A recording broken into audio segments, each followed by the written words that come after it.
This is a video presentation of a full explanation of the story of Umineko no Nakokoro ni. A couple of months ago I made a video called Umineko Explained after reading the first 4 novels. In this video, however, I'm going to deal with the entire story, in other words all 8 novels together. If you have read all 8 novels and haven't seen my first video, I would actually advise you to not watch the original first. The reason for that is because my position has slightly changed since then, and since this video will contain all relevant information from the original one. If you haven't read all 8 novels or have only seen the anime version, I actually do advise you to watch my original Umineko Explained video, because this video is specifically aimed at people who have read all 8 novels, and therefore I will assume in this video that the viewer has read all 8 novels and knows the entire story. So if you have read all 8 novels, then you would pretty much know what the truth behind the story is supposed to be, even though it isn't told in a very straightforward fashion.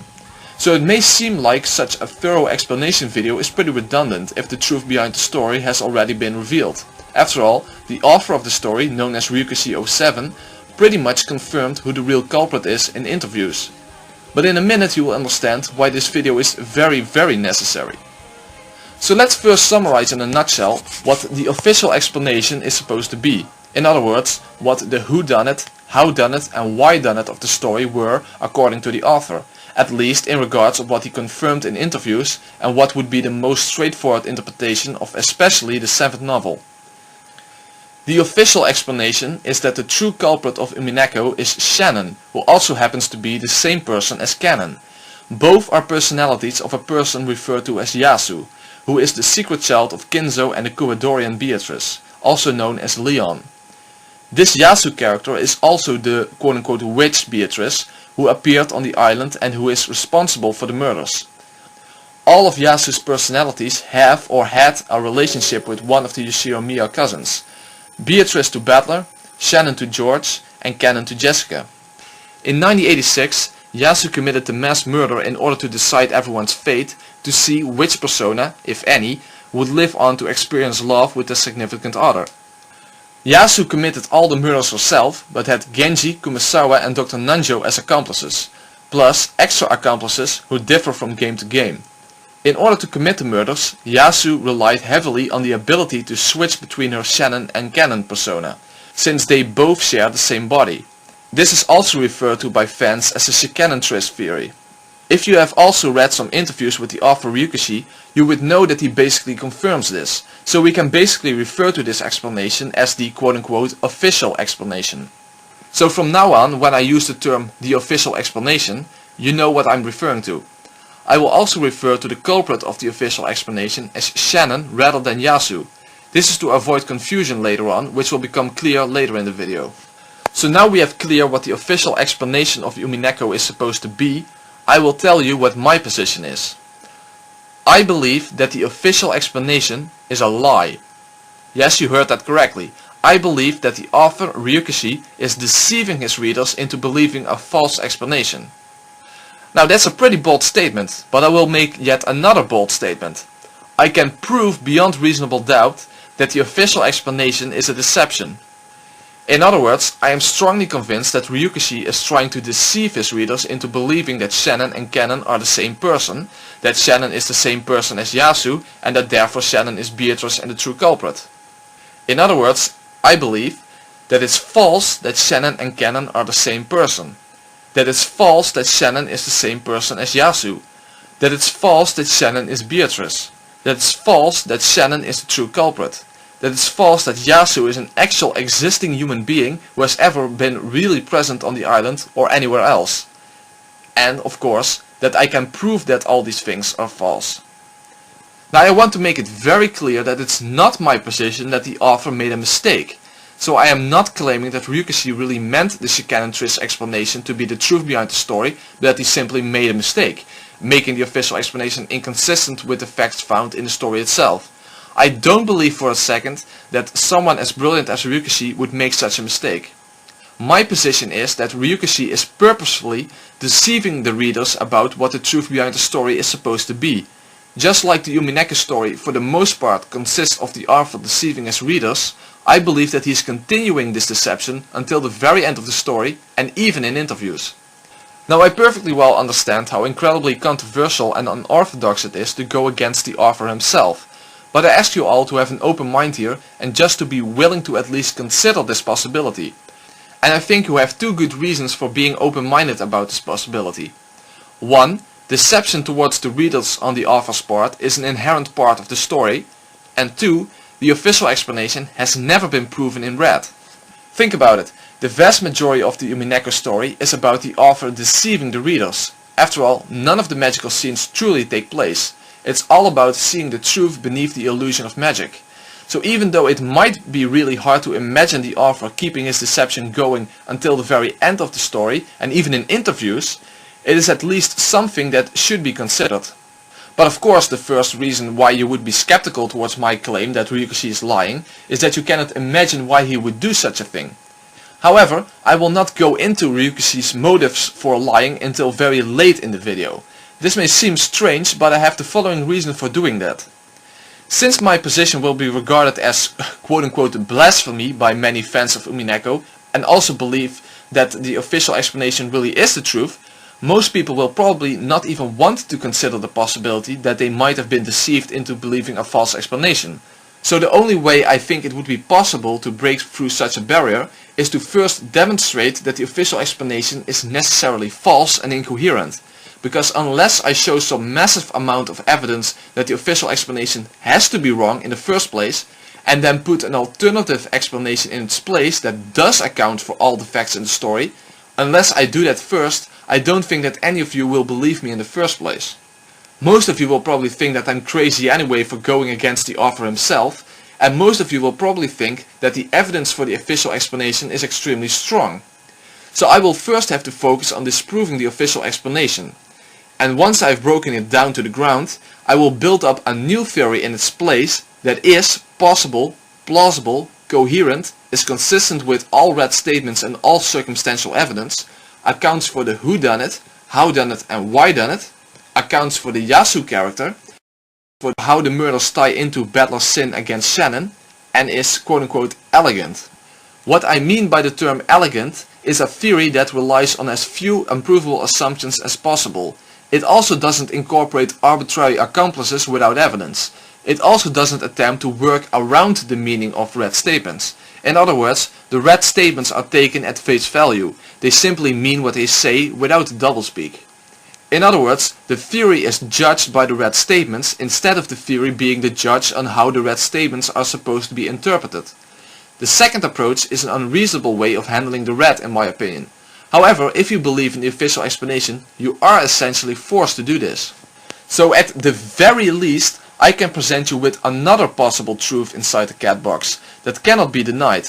However, as I said, I will do more than that. I will also show that the official explanation never could have existed inside the cat box to begin with. In fact, it is my position that the evidence against the official explanation is so strong and so devastating that at the end of this video I will present you with the following challenge. After you finish this video, you will have to believe one of the following things. You agree with me that the official explanation is a deception and never meant to be the real truth behind the story, or you would have to believe that the author screwed up his own story in which the truth behind the story is incoherent, inconsistent and contradicts the rules he gave to his own story. So it is truly my position that the official explanation cannot be defended on the basis of evidence from the actual story itself. It can only appeal to author's authority.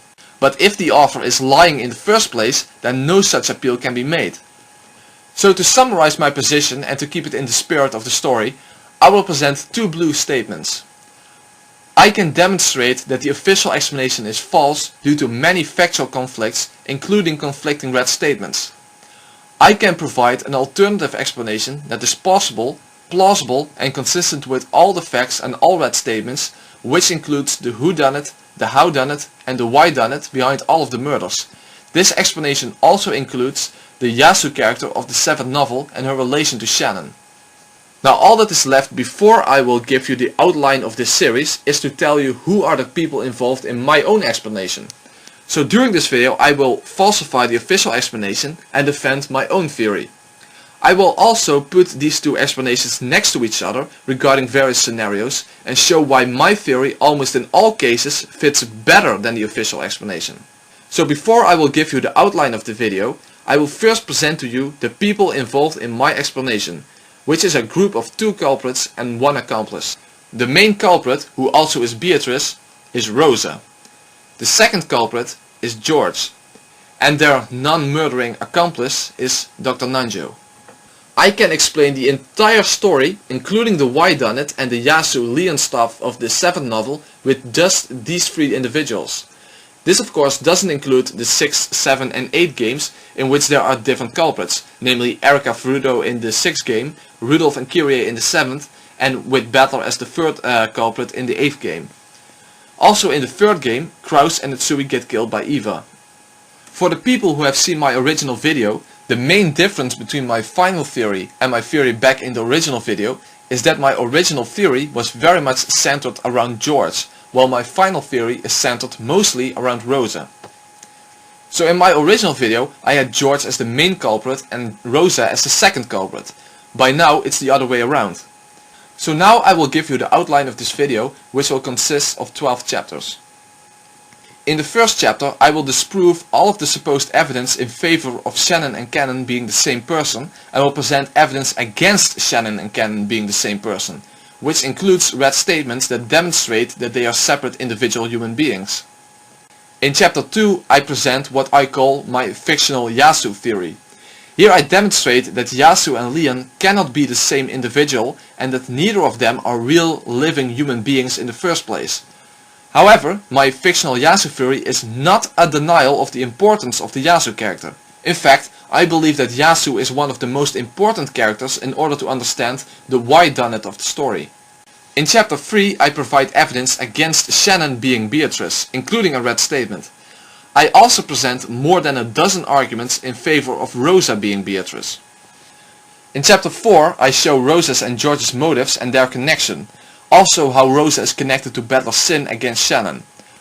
I also show why Dr. Nanjo agreed to be their accomplice. In chapter 5 I present what I call my betrayal and scapegoat theories. The betrayal theories are about the reason everyone dies in the end, especially why it is that Shannon dies. Here I also explain the furniture's love battle in the 6th novel. The scapegoat theory is about the reason that Natsui gets framed in the 5th game. In chapter 6 I show that George is the culprit in the 5th game and explain how he did it and why. 7 will be a short chapter about the meaning of the gold truth. Chapter 8 will be a very long and very extensive chapter in which I will go through all of the murder scenarios of the first 4 games and explain all of them with Rosa and George as culprits and Dr. Nanjo as the single accomplice. In chapter 9 I will finally arrive at one of the most important points of my video, namely why Ryukishi would be lying about the truth behind the story in the first place. I will also show that there were several hints within the story that suggested this, as well as in interviews, and even what are probably on purpose discrepancies between the novel version and the anime version. In chapter 10 I will deal with the little booklet called Umineko Our Confession and what the purpose of this edition is. In chapter 11 I will discuss the nature of Enji's future perspective and my theory that it's a counterfactual future timeline from a largely fictional perspective. And in the final chapter I will explain the nature of the meta world and the nature of quote-unquote magic. So that's the outline of my video. So now let's move on to the first chapter in which I will disprove the Shikanon deception. After all, this is almost the jugular vein of the official explanation. If I can demonstrate that Shannon and Cannon are separate individual human beings and not mere personalities of a single human being, then the official explanation will quickly start to crumble.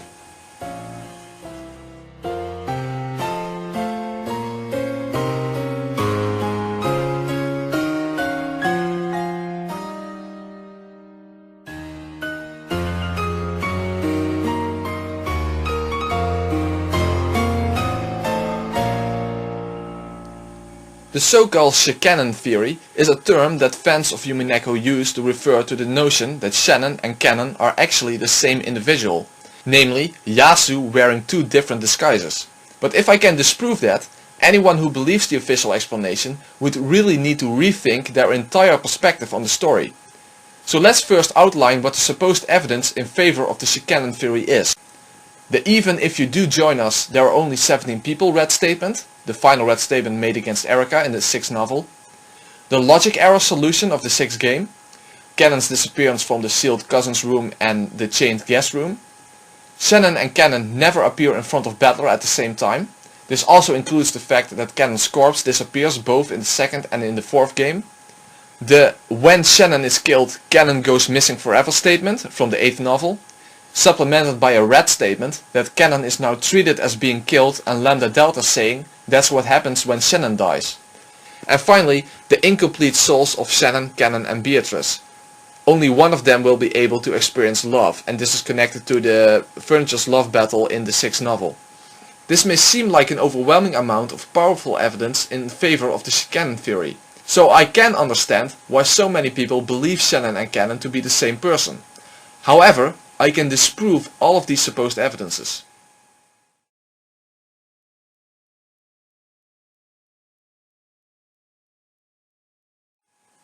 So let's start with the first piece of supposed evidence, namely the final red statement of the 6th game, when Beatrice defeated Erica by solving Battle's logic error. Erica had one final red statement before she was destroyed, which was the following. Hi, pleased to meet you. I am Frudo Erica, the detective. I may be an uninvited guest, but please welcome me. I am the visitor, the 18th human on Rokkinjima.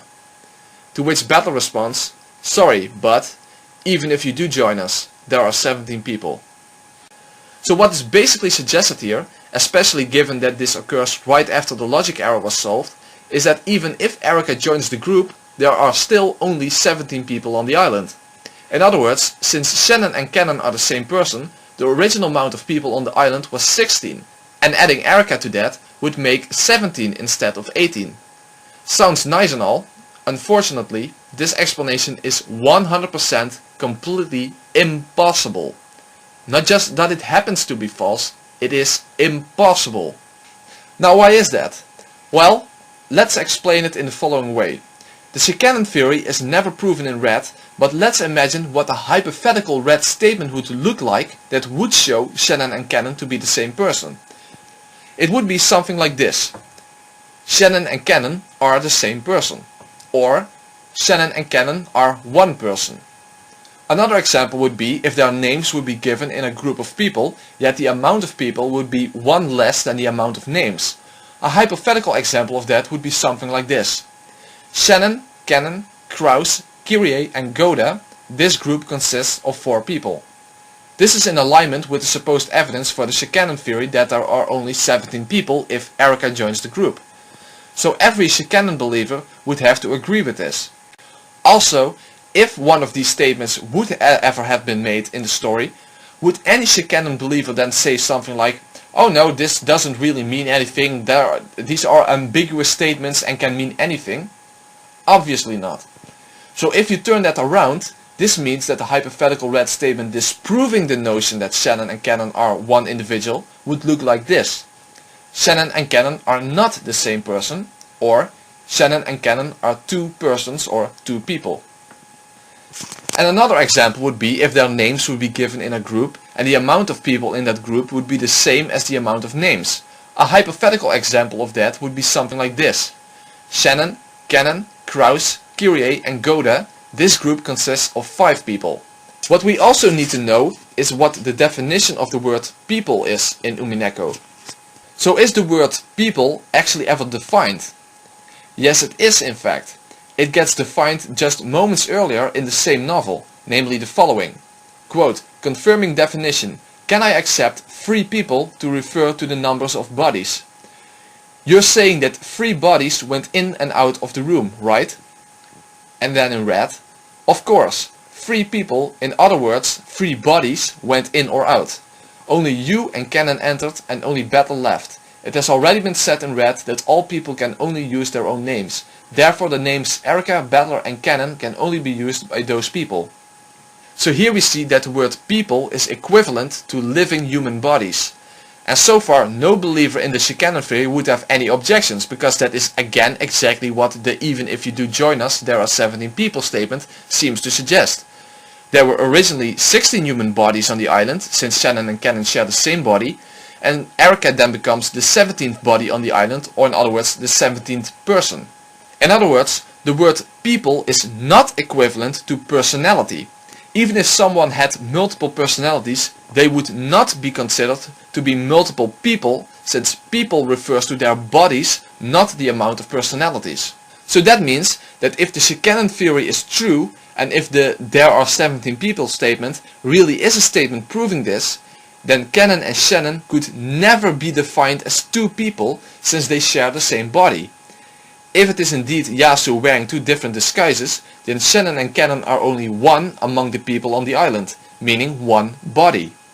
In other words, if Shannon and Canon are ever identified in red as two people, or if their names increase the list of people by 2 instead of 1, then the Shannon theory is impossible. So I'm going straight for the jugular vein here.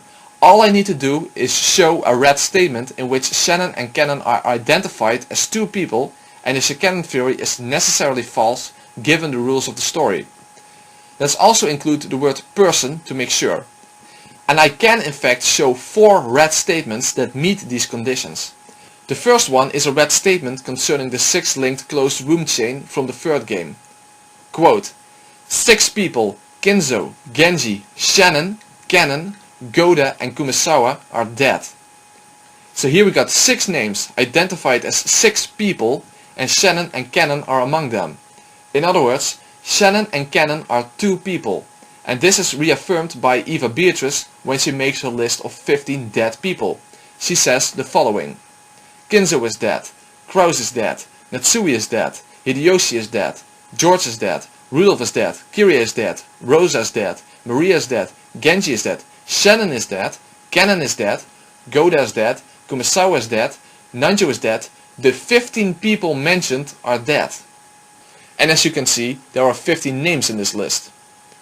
And there's yet another red statement concerning Canon from the 4th game. Among the 5 people in Kirie's group, he, which is referring to Canon, was the first to die. The group that this statement refers to consists of Canon, Shannon, Dr. Nanjo, Kraus and Kirie. Shannon and Canon are also implicitly defined as separate persons, namely in the 2nd game when Beatrice made a red statement regarding the master keys. The only master keys are the ones that each servant holds, 1 per person. So what we see here is that there is 1 master key per person who is a servant, and this is again confirmed in the 3rd game when Battler asks how many master keys there are, to which Beatrice responds, there are 5, 1 for each servant. There are only 5 master keys. So this means that there are 5 servants and each of them is carrying one of the 5 master keys. The 5 servants are also defined as 5 persons. Shannon and Canon both are servants who carry master keys. Therefore, Shannon and Canon are 2 persons.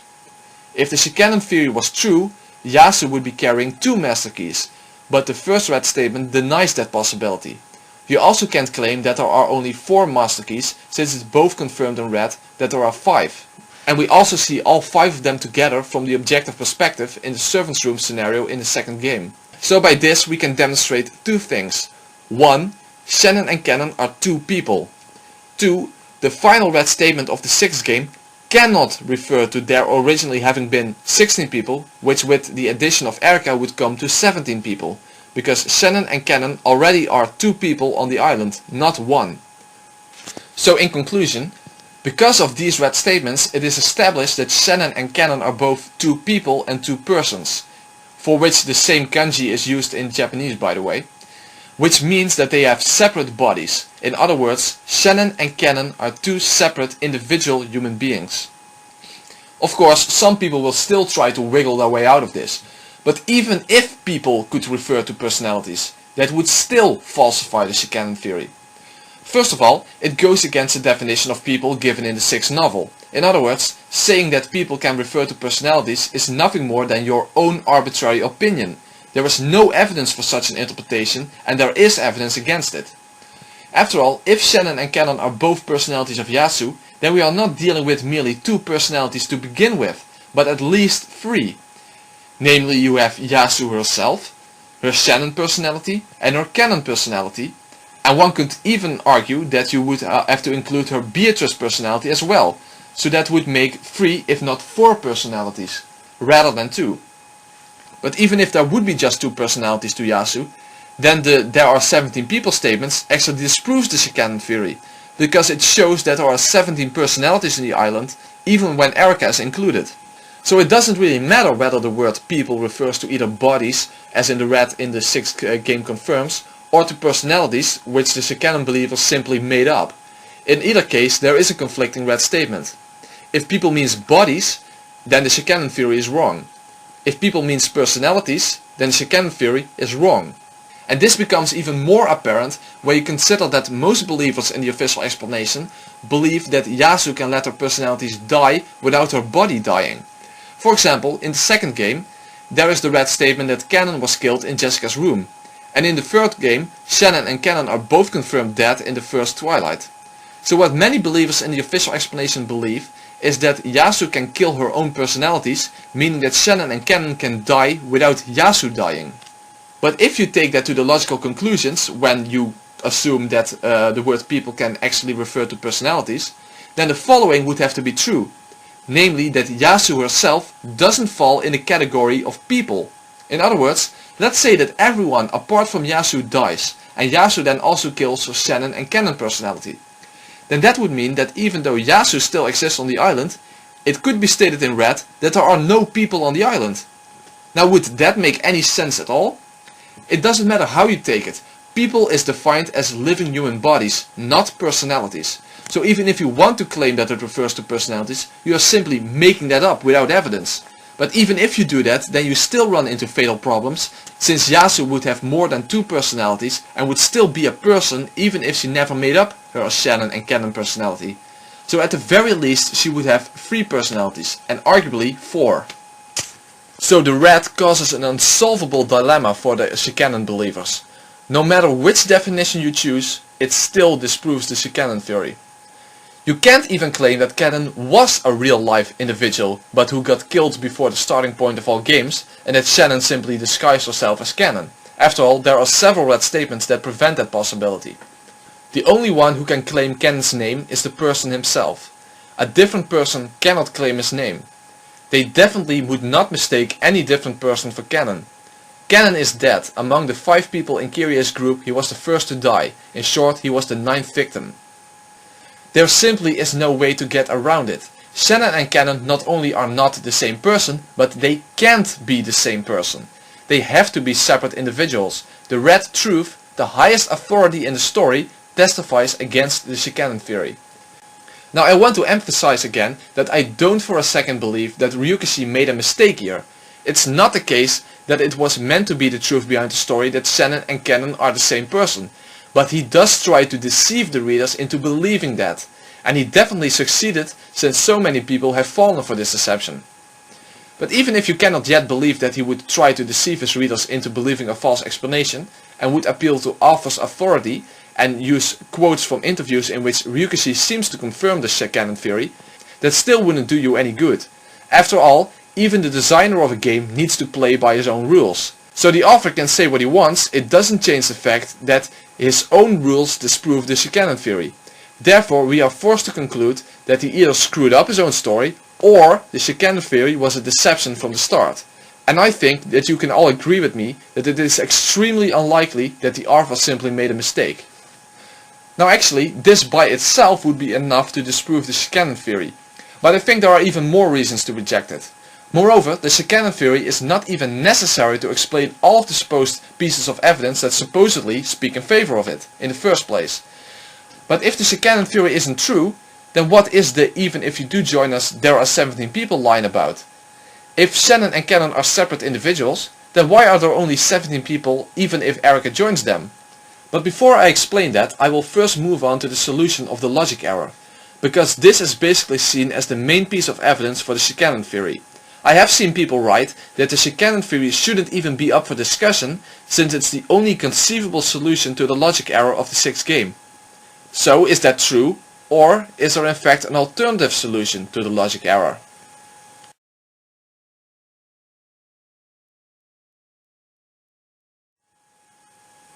since it is my position that the canon theory is a purposeful deception on the author's part, I also believe the logic error solution of the 6th game is specifically designed for that purpose, since it so heavily seems to imply that Shannon and Cannon are the same individual.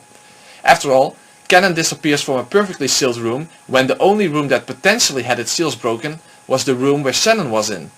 And then later he disappears again from a room that is locked with a chain that cannot be set from the outside.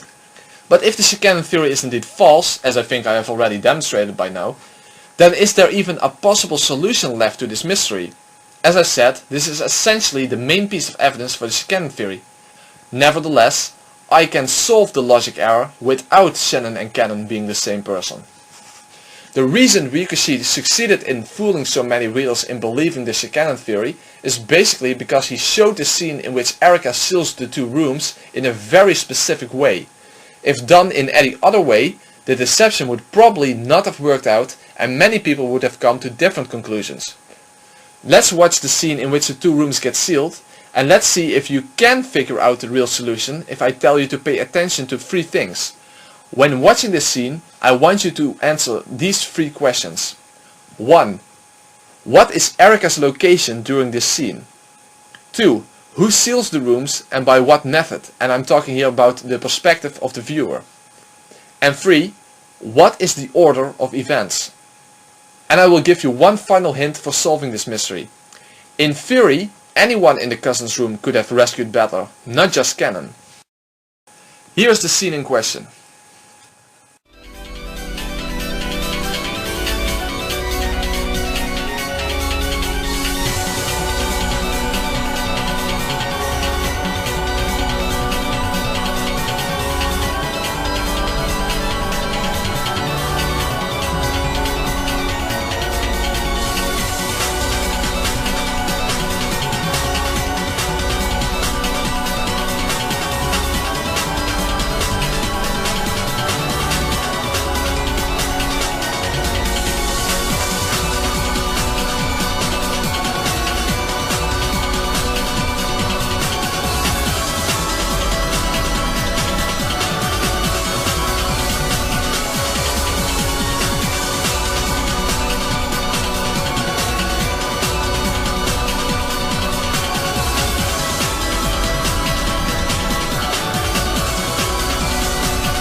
Could you figure it out?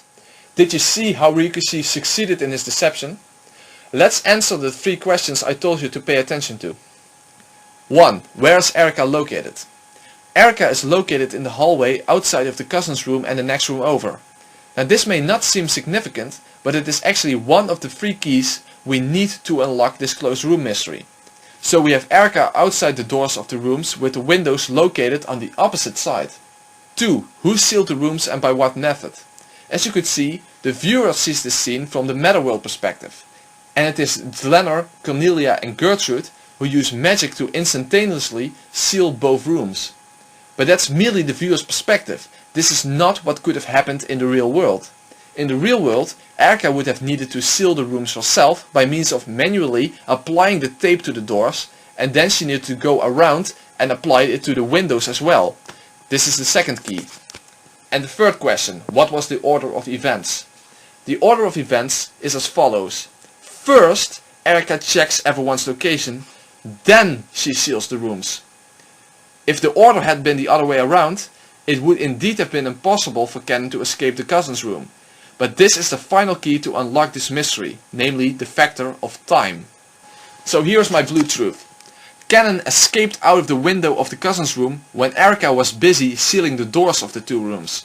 When she got around to sealing the windows as well, Cannon was no longer present inside the cousin's room.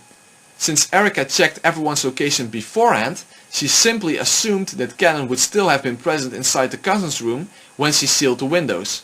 But at the time she was sealing the windows, Cannon had already escaped. Now a possible objection may be, where did I get that 3rd room from that I'm depicting here in this slide? The point is that Erika required a way to reach the windows of the 2 rooms in order to seal those. And in the 5th game we are told that Erika sealed the windows of the guest house by scaling the wall. So she would have to go out of the window of another room in order to reach the windows of the room she was going to seal. Whether that room she left through was located next to the cousin's room is not important. It could have been any of the rooms inside the guest house. The exact method is not really important. The only point is that she had to go around in order to seal the windows of the 2 rooms. Another possible objection could be, wouldn't Erika have noticed that Cannon was gone when she was sealing the windows of the cousin's room? But you have to remember here that Erika did not have the detective's authority. And she probably wouldn't have sealed the windows in full view of everyone as she was doing it in secret. In fact, I think we have a pretty good hint that this is what must have happened. And that is the appearance of the ladder outside of the guest house. When Erika was done sealing the rooms, she went out of the front door and found a ladder there, informing her that Battle's corpse had vanished from the guest room in the mansion where he supposedly was killed. The only person who could have placed the ladder there would have to be Cannon. But that means that he had to have been outside of the guest house just moments after Erika was done applying the seals. So in short, Erika checked everyone's location and then started applying the seals to the doors. In the meantime, Cannon escaped through the window. Erika probably didn't went outside using the front door, but used one of the windows in one of the other rooms to scale the wall of the guest house to apply the seals to the windows of the cousin's room and the next room over. By that time, Cannon had placed the ladder on the doorstep of the guest house. When Erika finished applying the seals to the windows, she went back inside again and went out of the front door. There she found the ladder that Cannon had just placed there moments earlier, and Cannon was now hiding somewhere outside. So the whole issue of the possibility of the seals on the windows of the next room over having been broken during the time of the logic error is a complete red herring, which was put in there to allow for the Cannon theory deception. Cannon actually escaped from the cousin's room in between the time it took for Erika to seal the doors and move to the windows. And not because he is Shannon in disguise, who escaped from the next room over and then appeared as Cannon. So that takes care of Cannon's escape from the cousin's room. However, the same trick cannot be used to explain Cannon's disappearance from the guest room. After all, it was impossible for Cannon to escape in the first place, since the red proves that only Battler left the guest room after he, Erika and Cannon had entered it. In other words, Cannon literally had to stop existing in the guest room.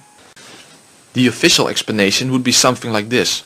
Cannon changed back into her Shannon outfit, so therefore no longer existed inside the guest room, since it was now Shannon hiding inside the closet instead of Cannon. Or another way of putting it would be that Shannon killed her Cannon personality while in the closet, whatever that is supposed to mean in the first place.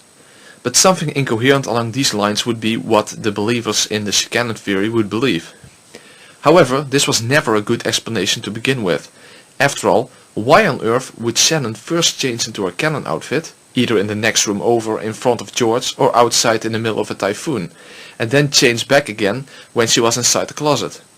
So Cannon rescuing Battler, if he is the same person as Shannon, makes absolutely no sense from the island perspective. So is there an alternative solution that would fit actually a lot better given what was really going on inside that room? Namely that a deranged killer who had just decapitated 5 people was now looking for Battler, whom she knew to be still alive somewhere inside that gas room. At least she thought she knew that because the chain was still set. Actually the answer is extremely simple. Here's my blue truth. Cannon died inside the closet of the gas room. This is something that has been a rule throughout the entire story. Saying person X exists on location X requires that person to be alive unless it is specified that it's a corpse. After all, the reason Kinzo isn't counted among the list of people who exist on the island is because he is already dead, even though his corpse is in fact present on the island. That's how Erika is able to corner Natsui regarding the location of Kinzo in the 5th game. Because Kinzo is dead, he is not considered to exist anywhere on the island. So she can name any location and say in red that Kinzo doesn't exist there. Another example is in the 2nd game when they find Jessica's corpse in her room. Beatrice states in red who exactly is present inside that room.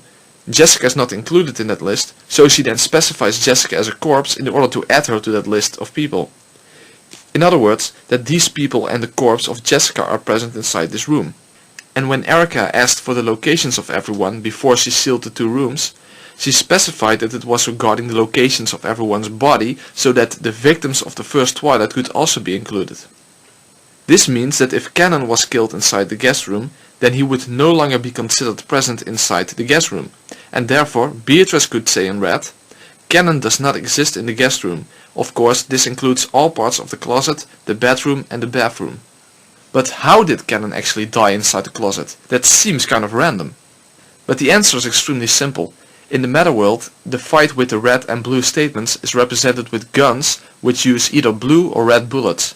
When Erika states in blue that Cannon is hiding inside the closet, she shoots through the door of the closet and then we see Cannon disappear. But when we think about what was happening on the island, the gun easily becomes a real gun. After all, Erika had just killed 5 people and decapitated them afterwards, so she probably had got her hands on one of the guns. Island Erika was actually planning on killing Battler, so she was looking for him in the guest room. Battler had hidden himself in the closet, however, and had set a trap in the bathroom. When Erika was dealing with the trap in the bathroom, Cannon and Battler switched places and Cannon set the chain before he went into the closet. When Erika came back out of the bathroom, she noticed that the chain was still set, meaning that Battler could not have left the room and that he had to have been hiding inside the closet. Erika then shot right through the door of the closet like she did from the Metaworld perspective and killed Cannon in the process. But why did any of this happen in the first place? Well, let's tie everything that happened on the island during the 6th game together into a logical and coherent story. So here's a summary of what we already knew about what was going on, put together with my theory. A deranged obsessive girl washed up on Rokkinjime after falling from a ship. She was welcomed as a guest by the Ushiomir family. Due to her obsessive detective stories and claiming to have such a knack for solving mysteries, Battler gets the family to join in on pulling a prank on her. He, Kyrie, Eva, Natsui, Rosa and Maria participate in setting up closed rooms for themselves and then play dead. Kraus, Rudolph, Hideyoshi and Goda cut the chains to all the rooms and pretend to find those 6 as being corpses in order to fool Erika into believing a murder occurred. Then Erika decides to put everyone into 2 rooms to keep each other under surveillance. They all play along since this was basically part of the plan, as the next step was to make Battler's corpse disappear, for which the ladder was arranged. As we learned in the 5th game, the wall between the cousin's room and the next room over is very thin, so if you keep your ear pressed against it you can hear what is going on in the next room. After all, they needed to monitor what Erika was doing. When they heard Erika leave the next room over, Cannon quickly escaped out of the window so he could place the ladder on the doorstep of the guest house as part of the game. However, what none of them realized is that Erika is completely insane. Since she couldn't be sure that the 6 victims truly were dead, and since she now could move freely throughout the mansion, she took one of Kinzo's guns and shot all of the people playing dead, apart from Battler, and decapitated all of them. That way she could be sure that all of them were dead. She did notice, however, that they had been playing dead. So she realized that this was all a game set up by Battler as a battle of wits to outsmart the arrogant Erica. So she went to the room where Battler was to kill him. Battler had been hiding inside the closet and set up the hot water trap inside the bathroom section of the guest room. However, Cannon, who was in the mansion by now, noticed that all the people who were playing dead now really were dead. Realizing that Battler was now being hunted down by a deranged killer, he went over to the guest room to get Battler out of there. So when Erica was dealing with the trap in the bathroom, Cannon got Battler out of the room and then he set the chain back. After all, if he didn't, then Erica would realize that Battler had escaped and would have gone after him. By setting the chain, Cannon gave the impression that Battler was still hiding somewhere inside the room. When Erica saw that the chain was still set, she realized that Battler must be hiding inside the closet. Not allowing any chance for a surprise attack, Erica shot right through the door, unknowingly killing Cannon, who had taken Battler's place. So this way the entire 6th game can be explained without the Shikanon theory. In fact, I think that my explanation makes a heck of a lot more sense than the Shikanon explanation. So therefore, the logic error is not evidence for the Shikanon theory, and due to several red statements it has already been demonstrated that Shannon and Cannon are not the same person anyway, and neither are they required to be the same person in order to explain the 6th game. But now there is still the issue of the "even if you do join us there are 17 people" line. So what does this line refer to if Shannon and Cannon are separate individuals? First of all, this could never have supported the notion that there were originally 16 people without Erica in the first place. After all, if that was true, then it would have been impossible for Erica to say in red that she is the 18th human on Rokkinjima. Let's take a careful look at what she actually says. "Hi, pleased to meet you. I am Furudo Erica, the detective. I may be an uninvited guest, but please welcome me. I am the visitor, the 18th human on Rokkinjima." To which Battler responds, "Sorry, but even if you do join us, there are 17 people." Obviously, right after the logic error, this is a great addition for the Shikanon deception, since it seems to imply that there would have been 16 people without Erica. But if you consider that Erica states in red that she's the 18th human, this explanation is necessarily false. Now there are two things that need to be accounted for when interpreting the "even if you do join us there are 17 people" line. 1. Why is Erica's red in the form of an introduction? And 2. The fact that Battler's red is used to kill Erica. I believe that this is not a denial of either Shannon or Cannon as a person, but a denial of Erica. So here's my blue truth.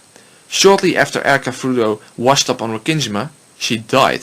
Therefore neither the 5th nor the 6th game can be the truth regarding the real 2 days of the Rokkinjima murders. Now this is probably extremely confusing, so let me explain. In order to do that, I will need to explain a technical logic term, namely the term counterfactual. You may have never heard of the term, so it may seem like I'm adding something to the story here, but I'm not. Even though the term doesn't occur in the story, the concept is necessarily part of the story. So what is a counterfactual then? A counterfactual is basically something that would be true if something else would be true that happens to be false in reality. In other words, you could phrase it like this. 1. If A, then B. 2. Not A. 3. Therefore not B. B is the counterfactual here. It is something that would be factual if A also would have been factual. For example, 1. If I eat, I am full. 2. I don't eat. 3. Therefore I am not full. Let's see this in terms of 2 possible timelines. One in which I eat and one in which I don't eat. So in the timeline in which I eat, I am full. But in the timeline in which I don't eat, I am not full. In other words, truth number 1 is conditional on timeline A being the true timeline. If timeline B is the true timeline, however, then truth number 1 is not applicable to actual reality. Number 1 would be true if timeline A was the real timeline. But if it can be denied that timeline A is what really happened, then number 1 is no longer applicable. So let's translate this to the Umineko story and use Eva as an example in the 2nd and 3rd game. After all, if Angie's perspective is the truth, meaning that Eva survived, then it would be impossible for a game in which Eva died to have been the truth regarding what really happened on Rokkinjima. Basically, all games in Umineko are possible timelines, but only one of them could be the truth. If you believe that Angie's perspective is reality, then all games in which Eva died are counterfactuals. So let's say that the 3rd game was the truth. Then game 2 is merely a counterfactual. It would have been true if the culprit decided to act out the murders the way we read in the second novel, meaning that Eva would have been killed in the chapel. But let's say that it would have been stated in red that Eva survived. If that would have happened, then that red statement would have falsified all games in which Eva died. And I believe that this is exactly what the "even if you do join us, there are 17 people" statement is about. I believe that Battler's Red has everything to do with counterfactuals. In other words, it's a denial of the games in which Erica existed as candidates for the real 2 days. Now this may not seem that obvious at all, since it's still the case that Erica says in red that she is the 18th human on Rokingima. But if becoming the 18th human on Rokingima resulted in her death by dying on the shores of the island, then it becomes apparent why she couldn't appear in any other games. In other words, if Erica would have survived long enough to be welcomed as a guest after she washed up on Rokingima, then either the 5th or the 6th game would have occurred. But in reality, she is the 18th human on the island, but she died before the family even noticed that someone had washed up on the beach. Therefore there are only 17 people, because the 18th one is already dead and therefore plays no role in any of the other games, and specifically not in a game that presents the truth about what really happened on the island. So that's how Meta Battler kills Meta Erica. That's how both their red statements can be stated in red, yet Erica is the one who loses. That's why Erica's red statement is in the form of an introduction. She asked to be welcomed as the 18th person, but Battler says that even if she would join the group, there still would be 17 people, because Erica died before she could join the family. In the meta world, this is represented by Battler using the red truth to shoot and kill Erica. In other words, the 5th and 6th games are counterfactuals in which Erica does survive long enough to join the family on the island, but Battler's final red disproves the possible reality of the 5th and 6th games, which puts an end to Erica.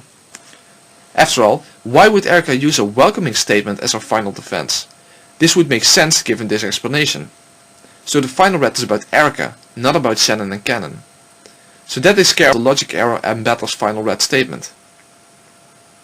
I will now address the other pieces of supposed evidence for the Shannon theory.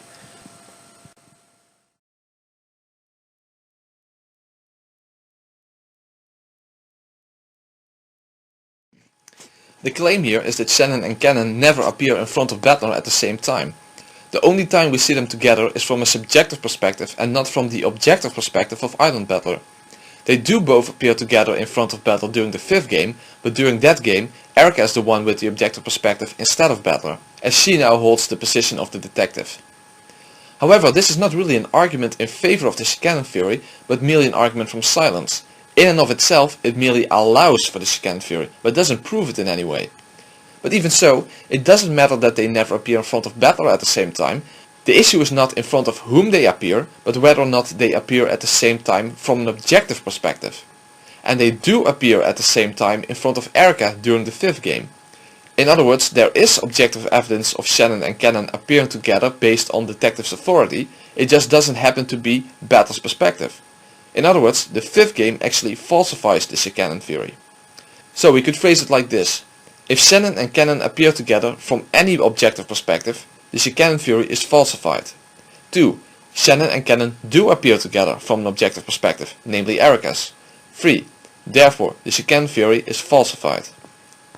Now there is another claim that is connected to the claim that Shannon and Cannon never appear together. And that's the claim that Cannon's corpse disappears in both the 2nd as in the 4th game. So if Shannon and Cannon are not the same person, why does this happen? Again, this is merely an argument from silence, it doesn't prove anything in and of itself. And it becomes an irrelevant issue if there are good explanations to account for the absence of Cannon's corpse in both games. I will talk more in detail about this in chapter 8 when explaining the murders of the first 4 games, but I will summarize the reasons for Cannon's disappearance for now. The reason his corpse is missing in the 4th game is simply because his body is at the bottom of the well where Battler couldn't find it. The reason his corpse disappears in the 2nd game is because his body was hidden away by the culprit in order to set up the Cannon appearing as a demon scenario. But I think that the argument that Shannon and Cannon never appear in front of Battler actually backfires in yet another way, because the Shannon theory was inherently implausible to begin with. And that's for the simple fact that the Shannon theory would entail that all of the family members are unimaginably stupid. I mean, Jessica is in love with Cannon and is best friends with Shannon, whom she has known for most of her life. Shannon has been her servant for 10 years and Cannon for 3 years, and she never ever noticed that they were the same person? George may not live at the mansion, but even he would have to be the dumbest moron in the world for not noticing. Or what about Natsui and Kraus, who are her employers? They never noticed that the new servant boy was actually their servant girl who had worked there for 7 years? Of course, not to mention that if Shannon is also Yasu, then her Shannon outfit is a disguise as well, meaning that her original looks were that of Yasu, who began dressing up as Shannon and eventually began to use that character permanently. But I come back to that in the next couple of chapters. Gode has been working in the mansion for 2 years, and he's not even in on anything regarding Kinzo's death, or anything at all for that matter. He also never noticed that 2 of the servants he was working with were actually one person for 2 years. And even if you suggest that, for example, Natsui knew about all of this, you still run into problems. After all, if Shannon's corpse wasn't present in the gardening shed in the first game, and Cannon was standing there with Hideyoshi pretending that Shannon was lying there with half a face, even though she was standing there as Cannon, then you have to take into account that Natsui was standing in front of the shed as well. So either she didn't know about Shannon and Cannon and is therefore unreasonably stupid, or she did know, and then you have the problem that she would know that Hideyoshi and Cannon were lying. Of course you could claim that Natsui is an accomplice in the first game, but you would have to be pretty desperate to believe that Natsui could be an accomplice if her own husband is lying there in front of her with his face torn apart. Also, it's completely unnecessary to invoke Natsui as an accomplice, even from the perspective of the official explanation. In an interview, the author says that in the scene where Battle tries to touch Shannon's breasts, that if he would have touched them, he would have realized that they were fake. After all, it is unknown what Yasu's gender is, but even if she's a girl, the Shannon outfit includes the large breasts apparently. This is an example of Ryukishi being deceitful, and pretty transparently if you ask me. After all, even though George and Shannon haven't been intimate, George has in fact touched Shannon's breast accidentally. So if Battler would have realized that they were fake, then why wouldn't George have realized that as well? Again, this is another example of people being unreasonably stupid in order for the Shikanon theory to work. I simply don't buy any of this at all. I see no reason to believe that Shannon is wearing any form of disguise in the first place.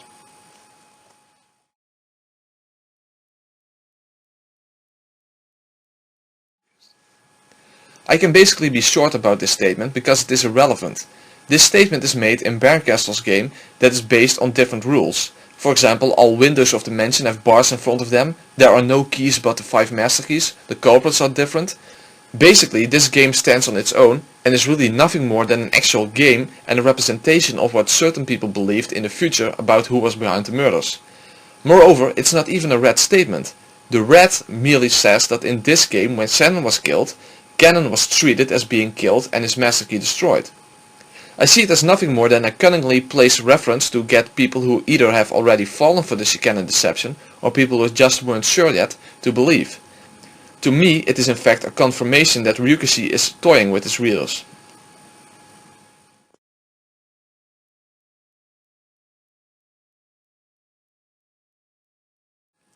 In the 6th novel there is the whole issue of the incompleteness of souls and the fact that only one of the couples can experience love. I'm talking here about Shannon and George, Cannon and Jessica, and Beatrice and Battler. According to the official explanation, Beatrice, Shannon and Cannon are all the same person, so it's obvious why eventually only one of them can be with their significant other. But if at the very least Shannon and Cannon are separate people, then what is this whole furniture love battle really about? However, I will not yet explain this at this point in the video, because I first need to get the nature of Yasu and Beatrice clear. So I will come back to this issue in a later chapter. Also, for the moment it is not relevant anyway, since it cannot save the Shikanon theory. Given all the evidence against the Shikanon theory, a different interpretation of the furniture's love battle is already necessitated. But for now I will give you a little hint. If my explanation of the logic error is correct, then Cannon is dead, so he cannot be with Jessica. Shannon won, because she and George are still alive. So since Beatrice also lost, and moreover lost before Cannon, then what is a reasonable conclusion about the person who Beatrice represents? I'll let you think about that for the next couple of chapters. Okay, so now apart from the furniture's love battle, I have accounted for all the supposed evidence in favor of the Shikanon theory without it, and have presented, in my opinion, lethal evidence against the Shikanon theory. So not only is the Shikanon theory essentially impossible, but it's not even required for Shannon and Cannon to be the same person in order to explain, well, basically anything in the story. In fact, as soon as you let go of this absurd notion that they are the same person in 2 disguises, things actually start to make a lot more sense. But what about the Yasu and Beatrice persona? Even though Shannon and Canon aren't the same person, you could still claim that Shannon and Yasu and Beatrice are the same person. Of course, you would have to believe that Yasu even exists as a real human being in order to believe that. But I think that the best evidence we have available suggests a very different perspective on the Yasu character in the 7th novel.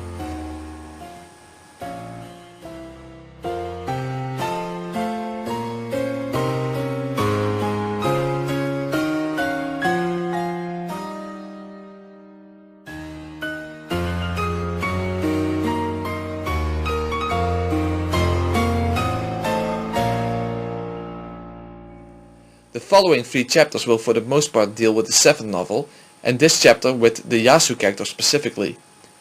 When it comes to believers in the official explanation, the 7th novel is basically taken in a very straightforward way, pretty much as a confession by the culprit in which the only possible explanation seems to be that Shannon is the true culprit of the story. However, what believers in the official explanation do not seem to appreciate is that the 7th novel demonstrably cannot be taken in a straightforward way, where the meaning is found on the surface of the story.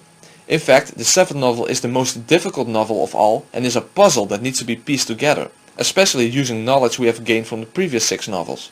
Now why am I saying that? Well, basically because we are literally told that this is the case. Here are some things that you need to take into account when interpreting the 7th novel. The 7th novel was written in such a way that its meaning would be obscured. We are literally told by Bernkastel that this is the case in the 8th novel, as you can see in this screenshot. Now I want you to think very carefully about this. Would anyone reading the 7th novel not come to the conclusion that Shannon is supposed to be Yasu and Beatrice and therefore the culprit?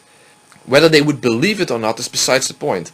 I mean that they would at least get that implication. I think that even someone who hasn't read any of the novels and then would be presented with the 7th novel would understand what was implied by the 7th novel as long as they understood that it would be impossible for an extra added person to be the culprit. As long as that possibility is out of the question, the implication that Yasu and Shannon are the same person would be overly clear. So if it indeed is something that is so clearly on the surface of the 7th novel storyline, then why all the obscurity and even the specific mentioning that people who didn't already understand would not find the correct answers? After all, we even have Claire who is used to obscure Beatrice's identity, so that is yet another way that the truth is obscured. And given our experiences with the previous novels, we should be on our guard when things seem very clear, but when the writer goes to great lengths to be as vague as possible. And probably the most important aspect of this is the fact that the entire 7th novel is seen from a magical and fictional perspective with a fictional main character, namely Willard H. Wright. Someone who clearly doesn't exist in reality. Later on, when Claire is introduced, Yasu's life story is depicted in a theater setting with actors playing certain roles. Another thing is that Yasu herself is never depicted. Basically, we see the beginning of Claire's story through Yasu's eyes in a first-person perspective. So we never even see what Yasu is supposed to look like. We should also take into account that it's a running theme that you are supposed to be able to figure out the motive without a confession from the culprit. After all, Erica says that this is a sign of a weak mystery novel. Now when it comes to Shannon's supposed motive, I would say that actually very little hints could be found in earlier novels, and those that were there are contradictory since they depend on the canon theory.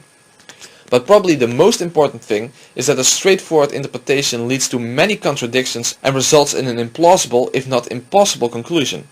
And that's what I will first focus on. But before I continue, I will first explain what my position is regarding Yasu. I will defend this view in this chapter and the following 2 chapters collectively. First, I will list some things that I am denying. I am denying that Yasu is the baby who survived after falling down a cliff. That Yasu is an actual human being. That Yasu worked as a servant for the Uchiha family. That Yasu and Shannon are the same person. And that Leon's world is an actual possible timeline. These are the things that I am denying, and these are the things that I think there is actually no evidence for, or the evidence in favor of these things is in fact contradictory. The last thing on the list is what I want to make clear first. I am not merely denying the reality of Yasu, but also the reality of Leon. In other words, I see Leon as a fictional character as well, and I will come back to this in a minute. First I want to make clear what I do affirm regarding Yasu. I affirm that understanding Yasu is critical for understanding the culprit's motives. That Yasu, quote-unquote, transformed into Beatrice. That there is an important connection between Yasu and Leon. and that there is an important connection between Yasu and Shannon. So I will now summarize my view on Yasu and then defend it in this chapter and the next two chapters. My view on Yasu is the following. Yasu is a fictional or imaginary character. Yasu doesn't exist outside of the culprit's mind. The Yasu character went completely out of existence when she turned into Beatrice. Yasu is not literally the same person as the baby who fell down the cliff. The person who quote-unquote created Yasu is not the same person as the baby who fell down the cliff either. The baby who fell down the cliff lives on symbolically through Yasu, not literally.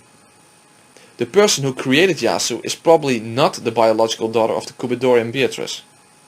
The person who created Yasu solved the epitaph and became the new family head. The person who created Yasu used Shannon to connect Yasu to the real world, the principle of it takes two to create a universe. The trigger for the Rokkinjima murders was Battler's sin against Shannon. The person who created Yasu carries the burden of Shannon's love for Battler and helped Shannon find new love in George. However, this does not mean that the person who created Yasu is in love with Battler. Her love for Battler is not a romantic type of love.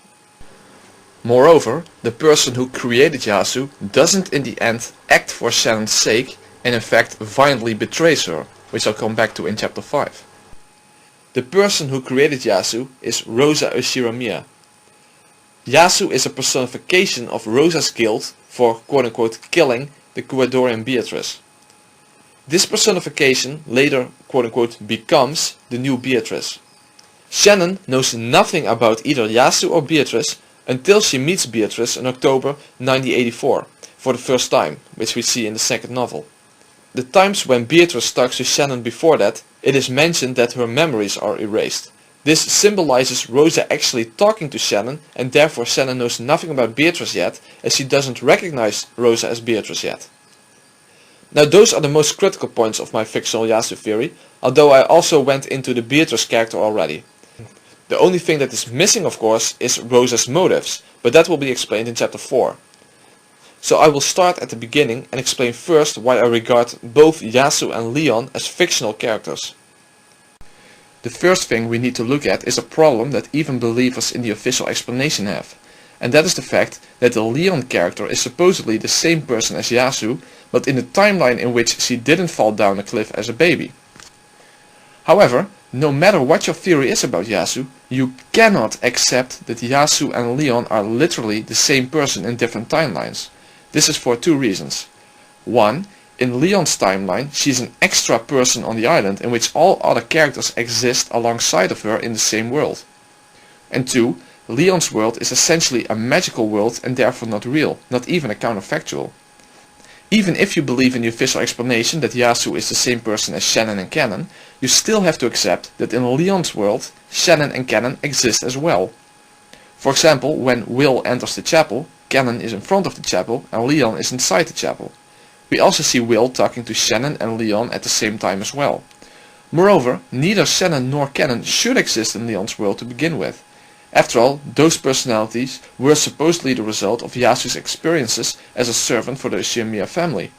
But Leon and Yasu have led completely different lives. In other words, in Leon's world, the Shannon and Canon personalities shouldn't exist since she wouldn't have developed those characters. So in summary, supposedly in Yasu's timeline, Shannon and Canon are personalities that she developed later on. But in Leon's timeline, Shannon and Canon are actual servants that exist alongside of Leon. So focusing on Shannon alone, since the Shikanon theory has been disproved already, Yasu and Shannon are supposedly the same person. But Leon and Shannon cannot be the same person. Basically, I could argue in the following way. 1. Yasu is Shannon, supposedly. 2. Leon is not Shannon. 3. Therefore, Yasu is not Leon. So even if you believe in the official explanation that Yasu is Shannon, then you cannot accept that Yasu is the same person as Leon. But not only is Leon not the same person as Yasu, her world is not even a real world to begin with. Which comes to the second point, Leon's world is essentially a magical world and therefore not real, not even a counterfactual. First of all, the whole notion of fragments is a magical explanation to begin with and should therefore be rejected. In Leon's world, the island is visited by a magical character, namely Willard H. Wright. Also, Kinzo is still alive, which shouldn't be the case either. Basically, Leon's world is nothing more than a storytelling device, regardless of whether you believe in the official explanation or not. It is not a representation of an actual possible timeline. So the Leon we know of and Yasu cannot be the same person in a literal sense, regardless of which explanation you believe. Leon's world is a fictional world even if the official explanation is true. So this by itself doesn't falsify the official explanation, of course, but it does show that neither the Leon character nor the Yasu character can be taken at face value. It means that both Leon and Yasu are open to interpretation, so it cannot be taken at face value that if the baby did not fall down the cliff, that she would turn out as the Leon we know of. By which I mean that if the baby would not have fallen down the cliff, that the exact timeline of Leon's world would be the result. After all, accepting that would falsify the official explanation, since you then also need to accept that this baby is an extra added character and not one of the other characters. In other words, when taken literally, the baby who Natsui rejected could possibly be either some version of Leon or Yasu, but not both. Now believers in the official explanation would probably say that the magical depiction of Leon indeed isn't literally true, but that this is merely a magical perspective representation of a timeline in which the baby was accepted by Natsui.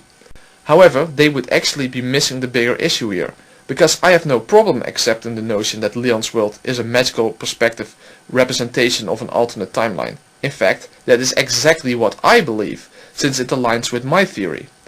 After all, I do believe that Leon, or in other words the baby, is an extra added character. The point is that it by no means is a red truth that Yasu and Leon are the same person.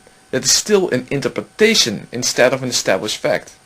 And since both believers in the official explanation and believers in an alternate explanation need to regard Leon's world in the context of a magical perspective, the connection between Leon and Yasu that is made within that world could also be seen as part of that magical perspective context. In other words, if Leon's world cannot be taken literally, it is possible to regard the connection between Leon and Yasu as non-literal as well. And that's the way I see Leon and Yasu. In my theory, these two are not literally the same person. But as I will explain later on, Yasu is how Leon symbolically lived on after she died by falling down a cliff. Well, it seems that Kinzo did want to call his child Leon, and Natsui did confirm that a baby was put into her care, who then fell down a cliff. So here's another blue truth. The baby who fell down the cliff was really the child of Kinzo and the Ecuadorian Beatrice. If the baby would have survived, he or she would have been called Leon and would have been an extra member of the family. This is no problem for my theory, since I do believe that the baby who fell down the cliff is an extra added person and not one of the other characters. And we also know that the culprit cannot be someone other than the 18 characters that we knew of since the beginning. And we already established that Leon and Yasu are not the same person in a literal sense. So that means that I believe Leon, the baby who fell down the cliff, died. This way everything adds up apart from the issue of Genji and Nanju supposedly having saved the baby after it survived the fall. If we take that away for a second, Leon's world makes sense as a magical depiction of a timeline that would have occurred if the baby had not fallen down the cliff. Because Leon truly is an extra character and not one of the other characters, especially not Shannon or Canon. So what I'm trying to say is that if the baby had not fallen down the cliff, then the result would be a world in which there would be an extra added family member, namely Leon. And that's what the world in which Willard H. Wright appears represents. However, this is seen from a magical perspective, so it has all kind of fictional elements to it, like Kinzo being alive and Willard appearing in the first place, since he's a magical character as well. Of course, as I mentioned, the immediate objection to this would be that Genji and Nanjo are said to have saved the baby after it fell down, but survived. But I'll come back to this in a minute. First I want to present some more arguments to demonstrate why Yasu pretty much has to be a fictional character. The first argument is actually the same as I made against his canon theory, namely that the family, especially Natsui, Kraus and Jessica, would have to be unimaginably stupid for not noticing that Yasu began dressing up as Shannon. You could of course claim that the name provided for Yasu was Shannon to begin with, but that doesn't account for the change in appearance. If Yasu is Shannon, she is wearing some form of disguise and later on even fake breasts, if we trust what the author said in the interview I quoted in the previous chapter. The second argument is that Yasu is never ever acknowledged to ever have existed by anyone at any moment outside of the 7th novel. Yasu is only present at the parts before she turns into Beatrice and absolutely nowhere else. Which goes into the third point. Yasu went completely out of existence and is never heard from again from the moment she turns into Beatrice. So I actually want to turn things around. Rather than me arguing against Yasu being real, I want to ask you the following question. Are there in fact any good reasons to believe that Yasu is real in the first place? After all, why should I shoulder all the burden of proof? We all have to acknowledge that there is at least evidence against Yasu being a real person. Now you could of course do all kinds of intellectual tap dancing to try to reconcile these discrepancies, but what reason is there to do such a thing in the absence of actual evidence in favor of Yasu being a real person? So I want to challenge believers in the official explanation and make them accountable for their own share in the burden of proof. Prove that Yasu is a real person. If you cannot show any actual evidence that suggests that Yasu has ever actually existed, then why would anyone even attempt to reconcile the evidence I showed against Yasu being real? Not that I think that you can actually reconcile these discrepancies without being extremely ad hoc. Basically, we only know that Natsui confirmed that the baby indeed was real. But I have already established a discrepancy between Yasu and the baby Leon being the same person. And I will present yet another argument in a minute. So all evidence for Yasu being real will have to come from the 7th novel itself. And it should already be clear that the 7th novel cannot be taken at face value to begin with. So again, what evidence is there that suggests that Yasu is a real person? Even if you do believe that Yasu is a real person, you would at least have to admit that she at least fits the profile of a fictional character. I don't think that that can be denied, regardless of what theory you believe in. And I highly doubt that any believer in the official explanation can show any actual evidence that suggests that Yasu ever existed. That the baby existed? Absolutely. But that Yasu existed? Absolutely not. There is no evidence in favor of that proposition, and there is evidence against it. So in the end, the only thing that really would suggest the reality of Yasu is Genji and Nanjo's confession that the baby survived, which then 9 years later was introduced as a servant. Which is a fictional setting in which neither Genji nor Nanjo are really truly present. You need to keep that in mind as well. But let's consider this issue of the baby surviving the fall for a moment. Is that really a plausible explanation of what happened? Nanjo said that even though the baby survived, it had terrible injuries. Which is no surprise of course. Just think about what the effects of such a fall would be on such a young child. Arms and legs broken, potential brain damage, massive blood loss. Basically, a child that would survive such a fall is to be suspected to be handicapped for life. Not to mention that the servant who was holding the baby died on impact. But somehow the baby did survive? Really? But is there any evidence that Shannon, who supposedly is Yasu, has any problems walking or any other long-lasting injuries or even scars for that matter? Or is even the Yasu character ever shown to have such injuries? The only type of long-lasting injuries are merely implied and in a very weak sense at best. Basically the only thing is this little scene. So here we see Yasu blaming Nanjo and Genji for saving her, which resulted in her having to live in a quote-unquote body incapable of love. Now let's consider how believers in the official explanation could interpret this scene. Obviously this cannot refer to some obvious handicap, since Shannon has been doing household work for almost her entire life, and has no problem using her arms or is shown to have any signs of brain damage or whatever. She might be a little clumsy and would be pretty much insane if the official explanation was true, but that is not direct evidence for brain damage or whatever kind of injury.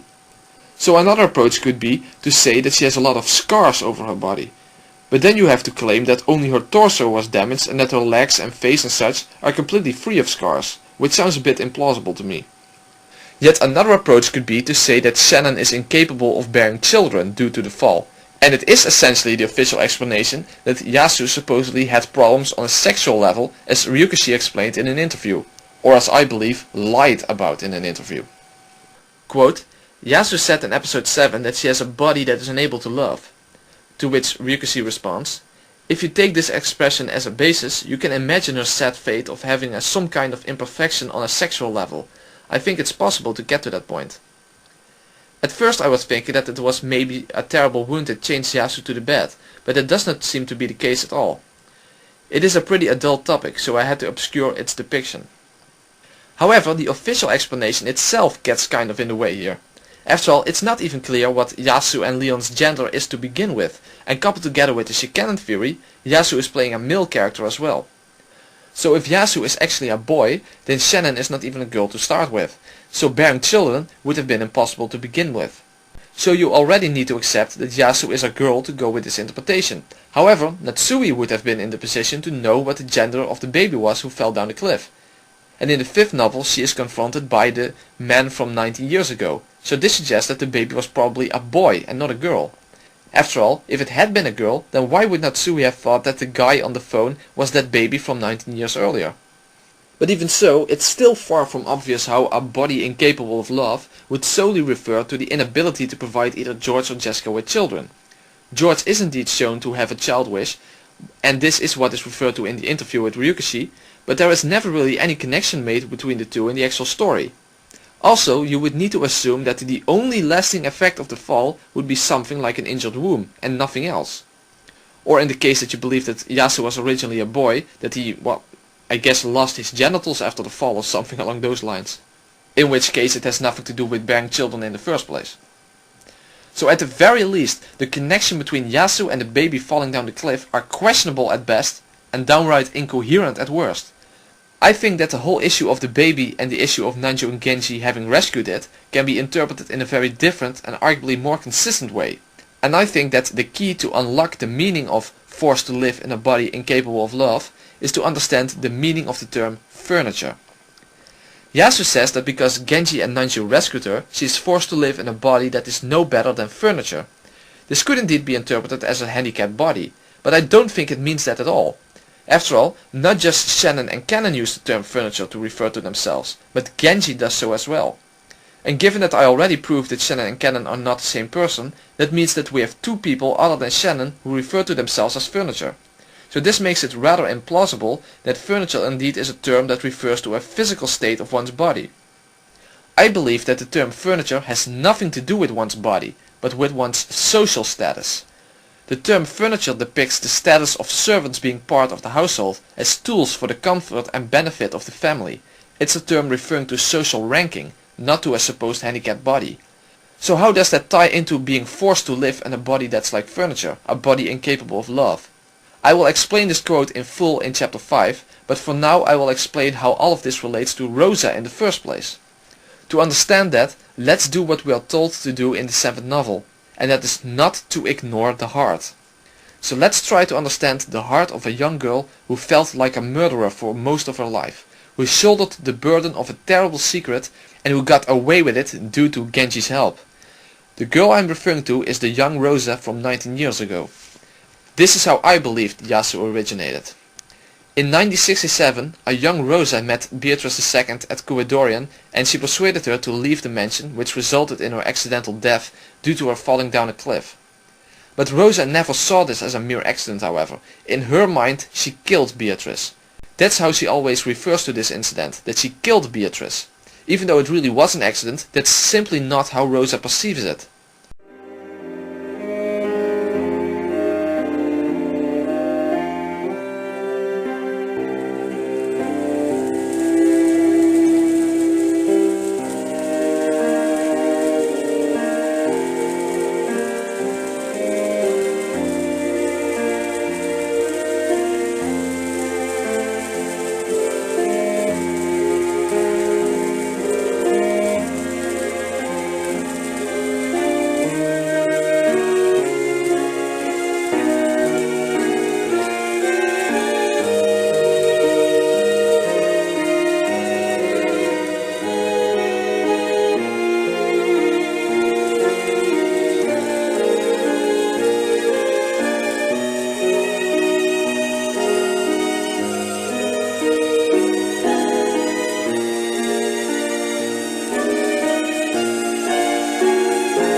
If you don't want to ignore the heart, then you certainly cannot ignore the heart of a young girl who felt guilty her entire life for the death of the Couadorian Beatrice. I really don't think that this issue can be overlooked, and it does get overlooked in the official explanation. Rosa is burdened with a tremendous amount of guilt, not only towards Beatrice herself, but how do you think it would affect her relationship with her father? However, Kinzo actually never finds out that Rosa was responsible for Beatrice's death. After all, in the 7th novel we learn that Rosa tells Genji about the incident, and he helped to cover it up so that Kinzo will never find out that Rosa even was present when Beatrice fell down the cliff.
But despite, or perhaps even because of that, what do you think happened to Rosa's relationship to Kinzo?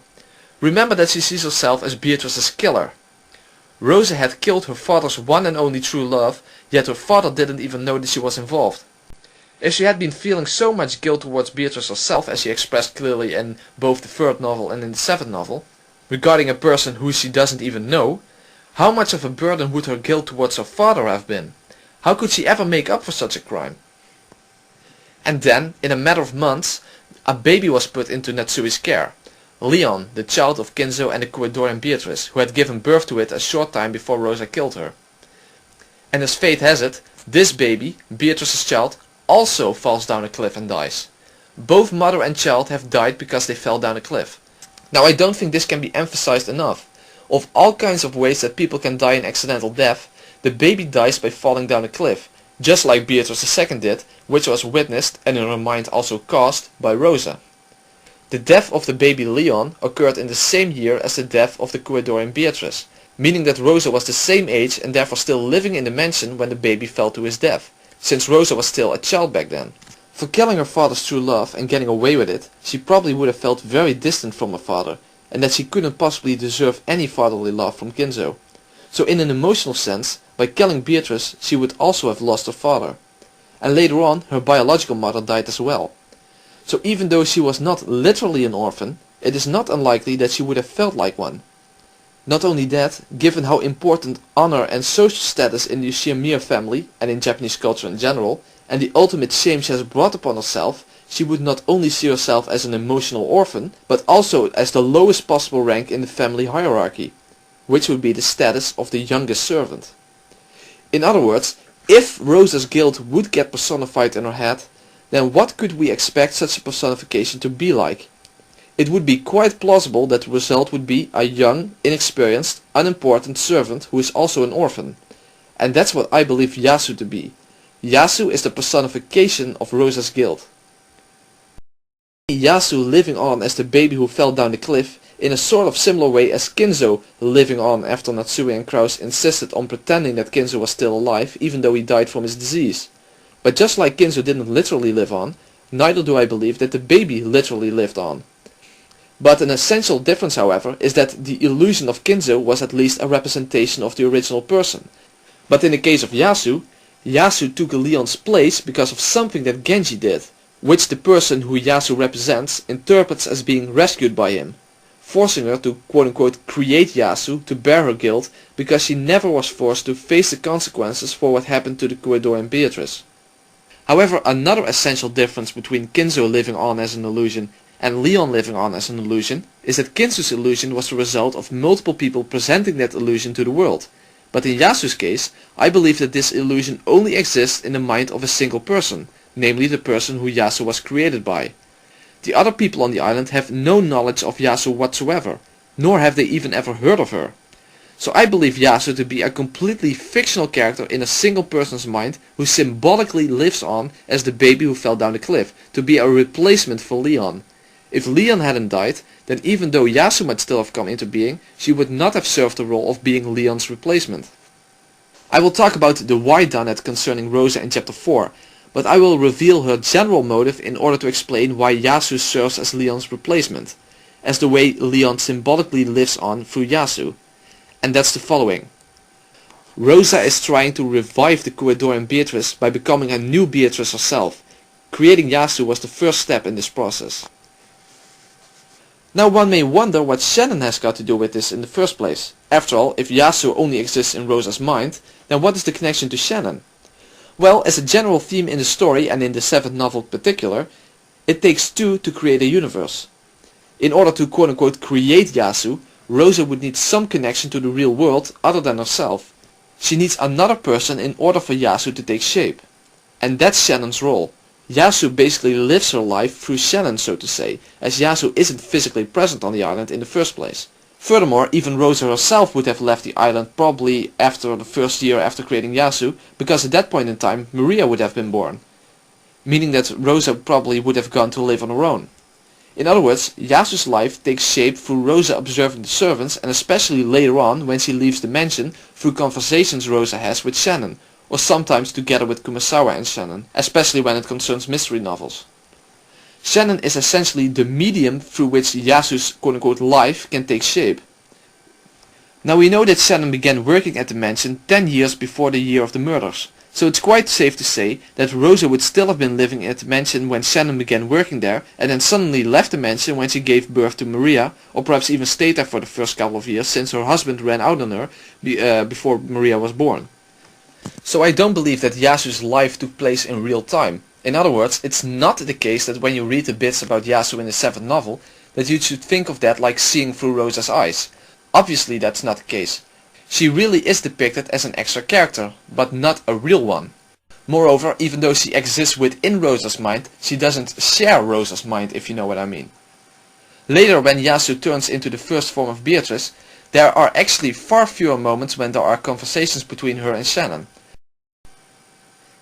So that's the connection between Shannon and Yasu.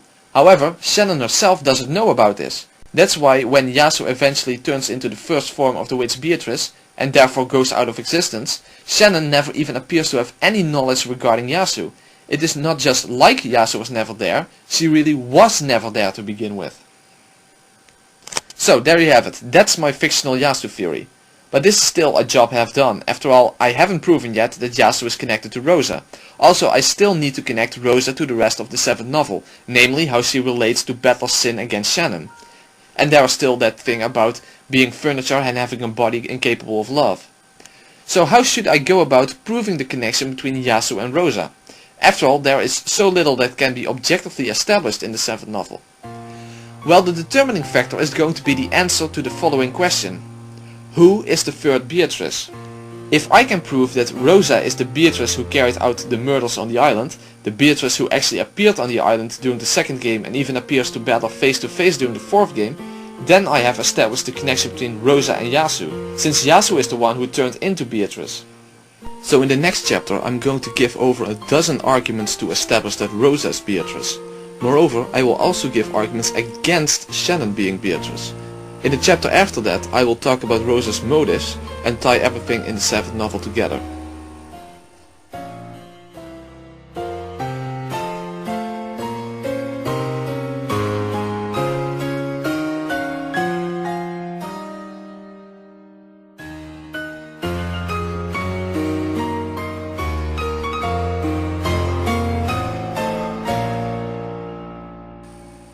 I already made clear in my first Umineko Explained video that any theory needs to incorporate one of the people on the island as the island version of Beatrice who appeared in the second and fourth games. Especially the fourth, since that's the game in which this Beatrice appears in front of Battler and therefore is part of the objective perspective. I already gave some arguments in my original video for the theory that Rosa is this Beatrice in a fairly simple disguise, but the funny thing is that in the official explanation, the island version of Beatrice is not a disguise at all, but simply what Shannon truly looks like. It's the Shannon outfit that is a disguise after all. It is Yasu who supposedly is the daughter of Beatrice and therefore looks like her. So we have my theory that Rosa is Beatrice, and we have the official explanation that Shannon is Beatrice, and also canon Yasu and Leon. But which one is better supported by the actual evidence? I'm going to present a lot of argumentation in favor of Rosa being Beatrice, but let me first present arguments against Shannon being Beatrice. I have 4 general arguments against Shannon being Beatrice. 1. A conflicting red statement. Actually there are 2 conflicting red statements, but I'll leave the second one for the chapter on whistleblowing. 2. Maria's testimony, or what I would call the Gollum argument. 3. Shannon's tattoo. And 4. A general lack of evidence in favor of Shannon being Beatrice.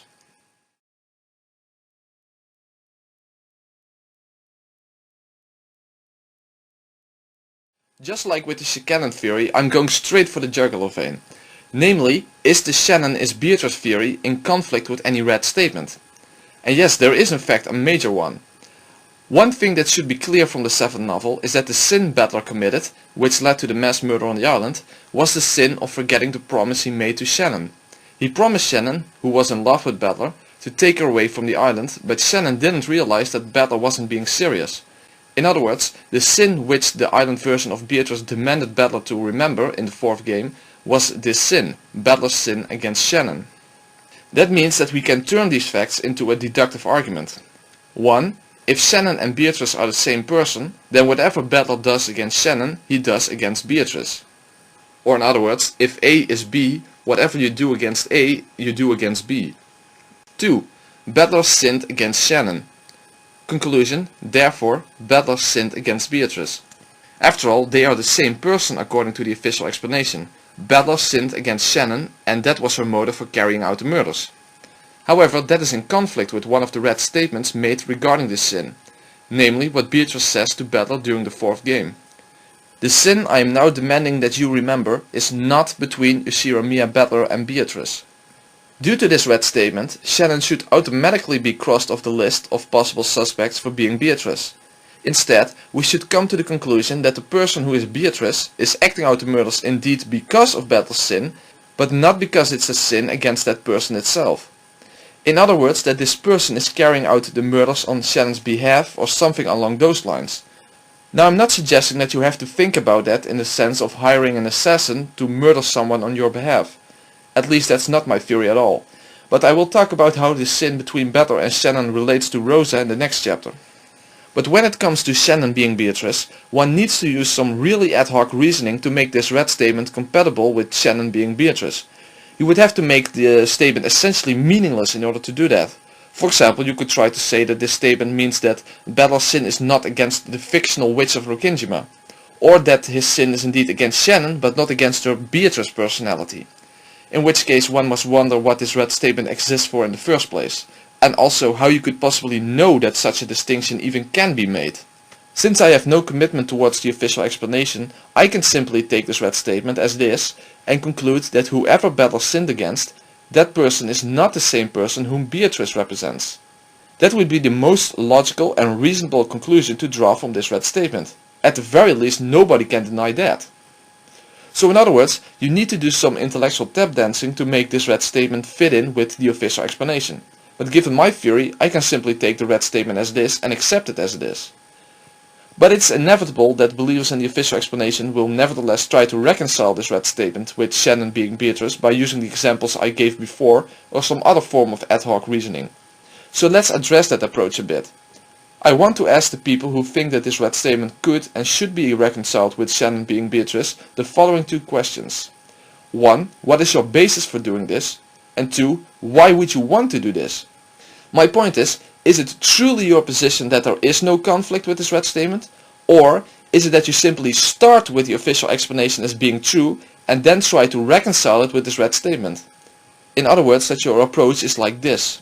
The official explanation is true, therefore it must be compatible with this read statement. Which to me is just an excuse not to think.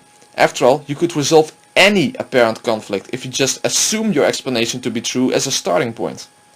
After all, if you take this approach, then even if it was stated in red that Shannon is not the culprit or Shannon is not Beatrice can still be reconciled. It's just a matter of how creative you can be. For example, you could say that it is true that Shannon is not the culprit because it was her Beatrice persona that is the true culprit. Or if you would be confronted with the other one, instead you could say that it is true that Shannon and Beatrice aren't the same person, because Beatrice isn't really a personality but more like a way Shannon acts. So that doesn't really make her Beatrice after all. You see where I'm going with this? If you start with the unshakable assumption that explanation X is true, then any possible conflict can be resolved no matter how far-fetched the resolution may be. For example, if your theory was that someone was hiding in scenario X, and it was stated in red that no one was hiding, you could for example say that the culprit wasn't purposefully trying to stay out of sight. So technically he wasn't hiding. It just so happened that he wasn't seen by anyone. This way you can make almost any theory unfalsifiable. Therefore, some objective standard simply is required. So instead of dealing with all possible ways you could attempt to reconcile this red statement, let me ask you another question. Why would it not be okay to simply take this red statement as it is and conclude that therefore Shannon cannot be Beatrice? Why would that be a problem apart from the fact that it goes against the official explanation? Or to put it in another way, if it is the case that Bella's sin was not against the real person behind the Beatrice character, what would a red statement confirming that look like? Now I actually have another red statement against Shannon being Beatrice, and some of you may already have realized which one that would be. But I'm not going to present that one yet. I'm going to save that one for chapter 9 about hints within the story and within interviews with the author to support my theory that the official explanation is a deliberate deception on Ryukishi's part.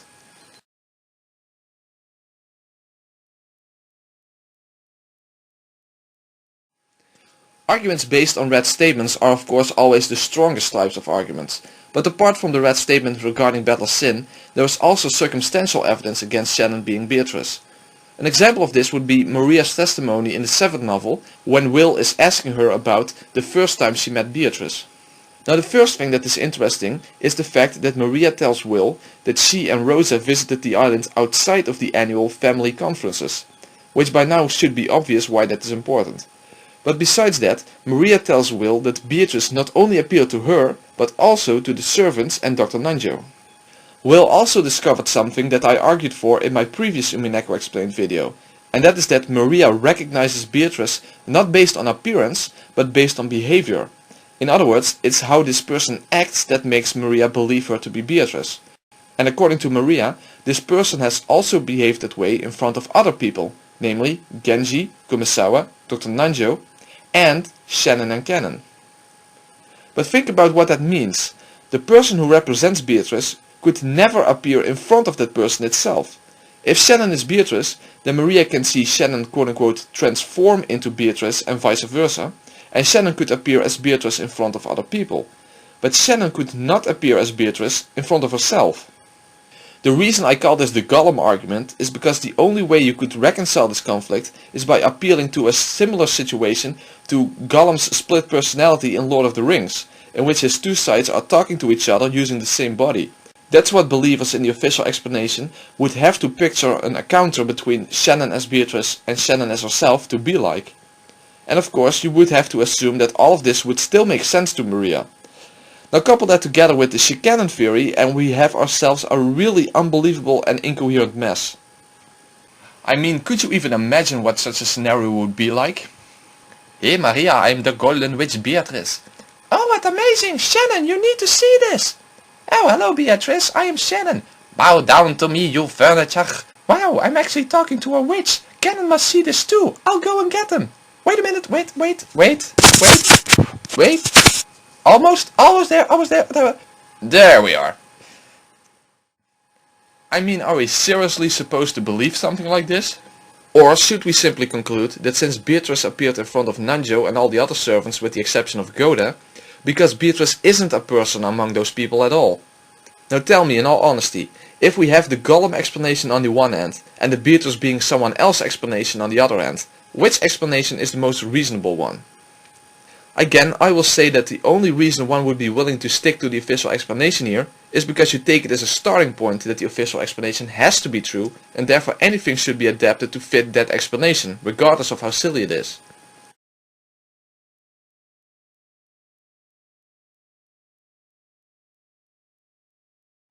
The next argument I want to make against Shannon being Beatrice is the discrepancy in the outward appearances of Shannon and the island version of Beatrice. As we know, both Shannon and Beatrice have a tattoo of the one-winged eagle on their leg. So that would exactly be evidence in favor of Shannon being Beatrice, right? Well, the problem is that the island version of Beatrice has the tattoo on her right leg, while Shannon has it on her left leg. This may seem like a trivial point, but there is more to it than may appear. Remember that the island version of Beatrice appears in front of Battler at the end of the 4th game. Now I suppose that the response to this would be that Battler might not have been able to see her tattoo since she was standing on the balcony. However, if believers in the official explanation will use that counter-argument against the discrepancy of the tattoo, then they have also provided me with a counter-argument to the claim that Rosa has brown eyes and brown hair even though Island Beatrice has blue eyes and blonde hair, even though in the anime version Rosa and Beatrice's hair are about the same, as well as their overall appearances being very similar in the anime version. And by the way, Shannon doesn't have blue eyes in the novels either. But eye color is very easy to disguise anyway, but changing the location of a tattoo is not. So yes, you could indeed suppose that the tattoo would not have been visible for Battler, in which case you would get around this argument. But then you should wonder why the tattoo is there at all. If Beatrice is supposed to be Shannon, then why is the tattoo not on her left leg? Of course, you could argue that placing it on her left leg would make it perhaps too obvious that it is Shannon. But then why did Ryukishi not place Island Beatrice's tattoo on a different part of her body, which on the other women is covered up at all times, like her upper right arm or something? In other words, why does this discrepancy exist when it didn't need to exist in the first place? Or should we again conclude that Shannon is not Beatrice instead of trying to find some way to make it compatible anyway? Now you will probably say, but how do we know that Rosa has a tattoo of the family crest on her right leg? And that's a fair question. We indeed don't know that, but there are two things to consider here. One, at least there is no conflict between Beatrice's tattoo and Rosa, since we can neither confirm nor disconfirm her having the family crest on her right leg. And two, there is at least an indication that Rosa may have the family crest tattooed on her body somewhere. After all, we know that Eva has the family crest tattooed on her right arm in addition to having it on her clothes. So it is at least not unlikely that all of the family members, or at least the siblings, have the family crest somewhere on their bodies as well as on their clothes. This of course doesn't prove in any way that Rosa has the family crest on her right leg, only that it is certainly possible. In other words, with Shannon as Beatrice we have a conflict regarding this tattoo, but with Rosa we do not have such a conflict.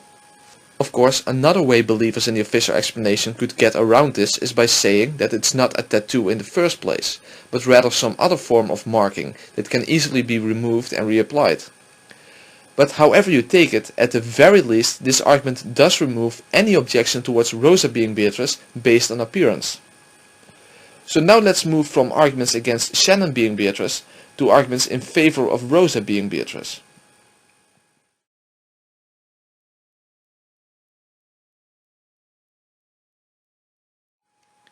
I will begin with what I consider to be one of the best arguments for Rosa being Beatrice, because it ties so much of the story together.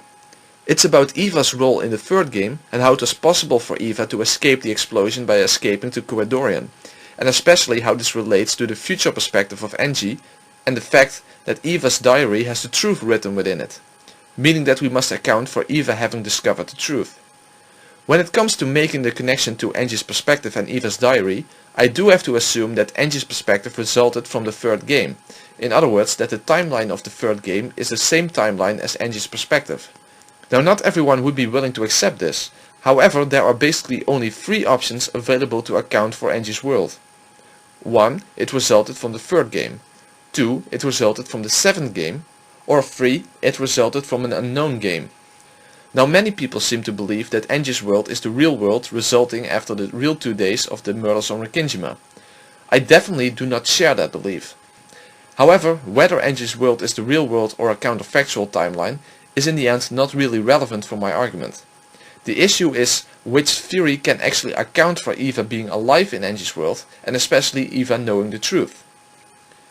Now you could assume that Angie's world resulted from the 7th game, but I don't think many people really believe that. Also, I think you run into some problems then, which I will explain near the end of the video. So you could go for the 3rd option, but in that case absolutely nothing gets explained. It means that we don't know why Eva is alive in Angie's perspective, and we also don't know how Eva knew the truth, and it basically is just anybody's guess.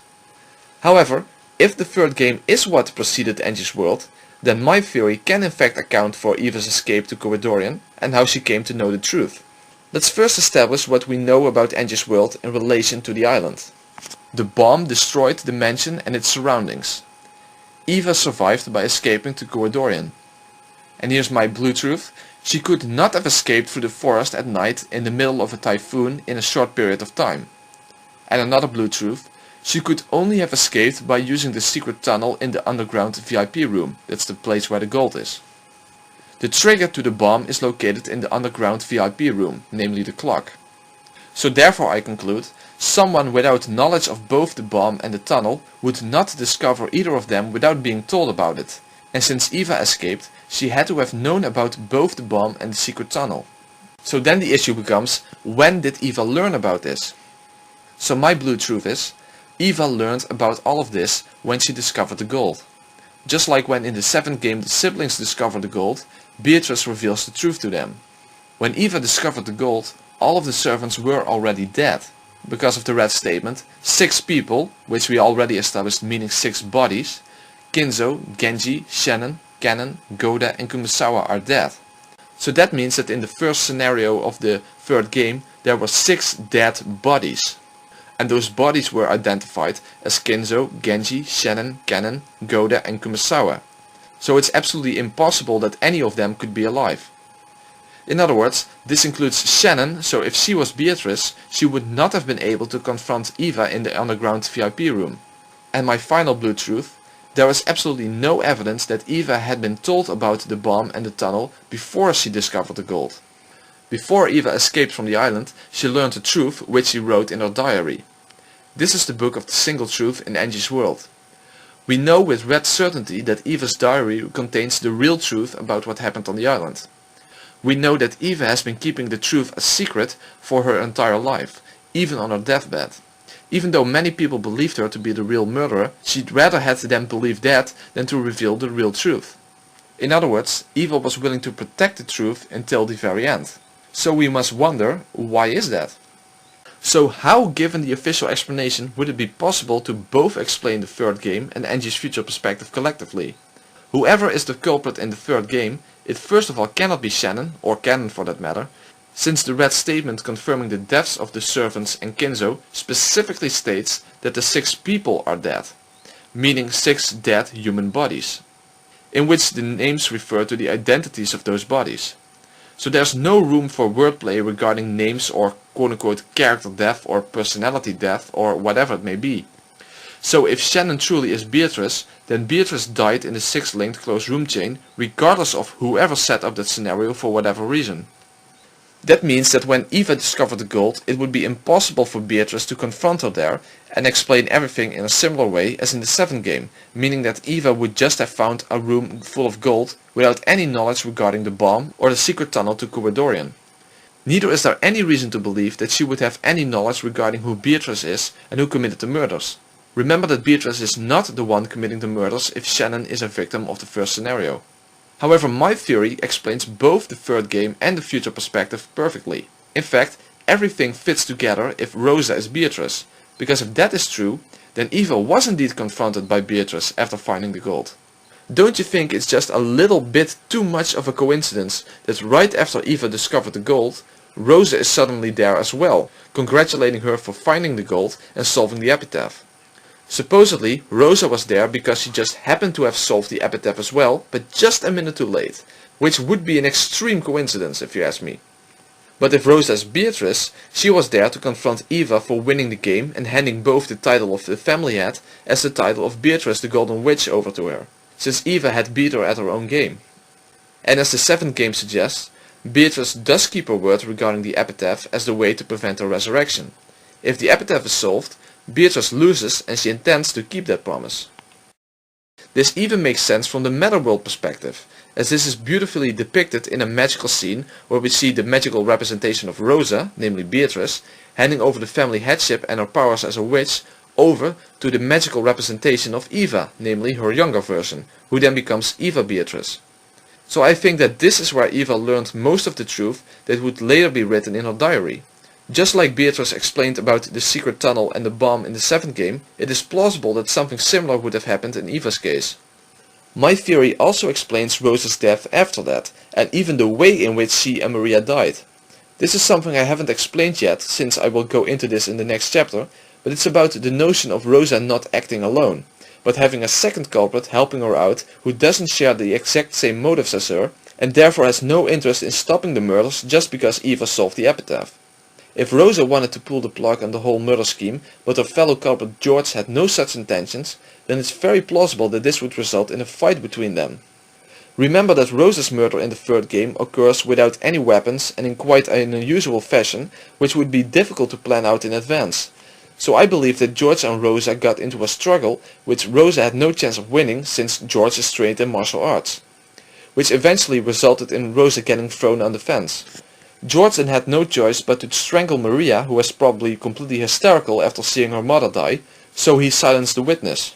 Now I will explain about George's motivation in the next chapter, and about the precise details of the 3rd game and Eva's role in it in chapter 8, so I will skip most of the 3rd game for now and move on to the end. At the end of the 3rd game, Eva shoots Battler through his heart and then she escapes to Gorodorian. Even the game results suggest that she survived the 3rd game. I already made clear how she would know about the secret tunnel, the bomb and the identity of Beatrice, but I haven't yet explained why she would keep the truth a secret, why she would rather have people believing that she is the real murderer than to reveal the truth, and why she would shoot Battler and how she would know that George is the second culprit. I will explain this in more detail in chapter 8, but basically in a nutshell, I believe that Dr. Nanjo tried to kill George in the parlor in self-defense basically. However, George was merely wounded and unconscious. When Nanjo later quote-unquote discovered George's corpse with Battler, Eva and Jessica, he performed a quick examination and must have realized that George wasn't actually dead. So after taking care of Jessica in the servants' room, he tried to get back to the parlor to finish the job. However, George had already regained consciousness and killed Nanjo in the hallway. In my original Umineko Explained video, I hypothesized that George died an accidental death after that due to his blood loss. But I no longer believe that. After all, we need to make some sense of Eva shooting Battler and Eva hiding the truth at all cost. First, let's analyze things a bit. Kraus and Natsui's corpses were found around 6 PM.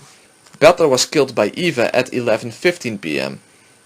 Nanjo died a relatively short time after the discovery of George's quote-unquote corpse, which happened right after the discovery of Kraus and Natsui's corpses, so let's say around 7 PM.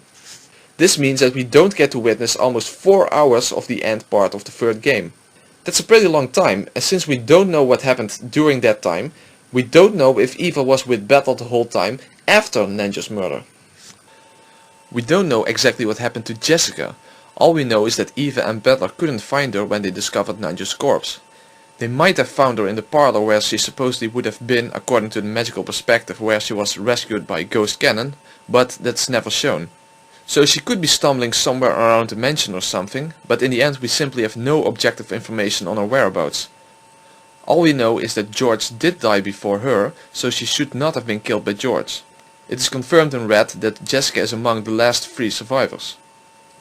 We don't know exactly what happened to Island Battler in between the time that Nanjo was murdered and him getting shot by Eva. We know that he was with Eva the whole time until Nanjo was murdered, since that is stated in red, but we don't know if Eva was with him during the time after Nanjo was murdered. At least we don't know if she was with him the whole time. So if George is the one who is murdering everyone in the 3rd game, including Rosa, and has now also killed the accomplice Dr. Nanjo, as I said, we don't know what happened to Jessica, but she would be the least of George's worries given the state she was in. But anyway, there was no reason to believe that George would stop there, so George would then go after his mother and Battler as his final victims. So I believe the following, that a confrontation between Eva and George took place somewhere after Nanjo's death and before Battler was killed. This is where she learned the final piece of the puzzle, that her own son was the second culprit and that he even killed Hideyoshi. Now George was out to kill Eva. However, him being wounded and Eva being armed with a rifle, George would probably not win this fight with his mother. So I believe that Eva was forced to kill her own son. So that's the final piece of the puzzle. Eva knows the full truth, which includes the fact that her very own son is the cold-blooded murderer of Rukijima. And that's what the world would come to know unless she would prevent it.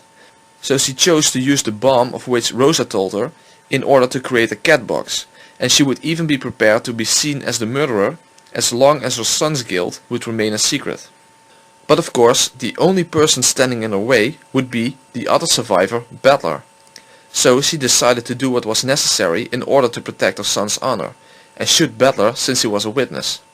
Jessica's location is unknown, but given that she was blinded, she would never be able to escape and therefore died in the explosion. So Eva went to the underground VIP room and escaped to Koridorian using the secret tunnel. I believe she already went to arm the bomb after she killed Krause and Atsui, and was very surprised to learn that their corpses had disappeared and were suddenly under the arbor with stakes on their legs. But I'll explain that in chapter 8 when explaining the entire third game.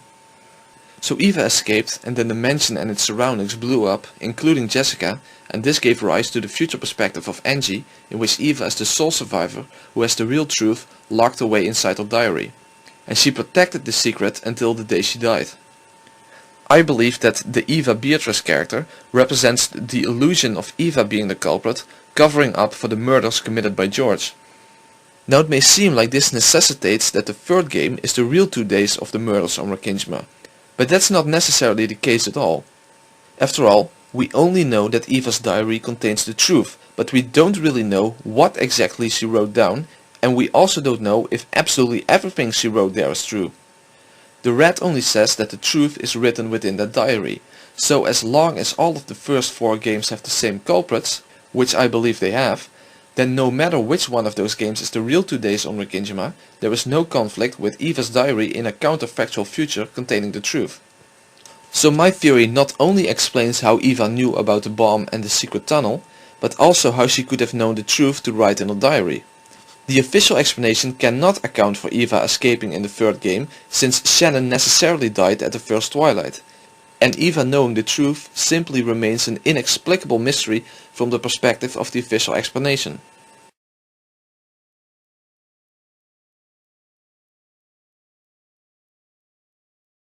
In the 7th novel, we learn from Will's conversation with Maria that she claims to only have met Beatrice on the island, which would on face value suggest that Beatrice is someone who lived on the island.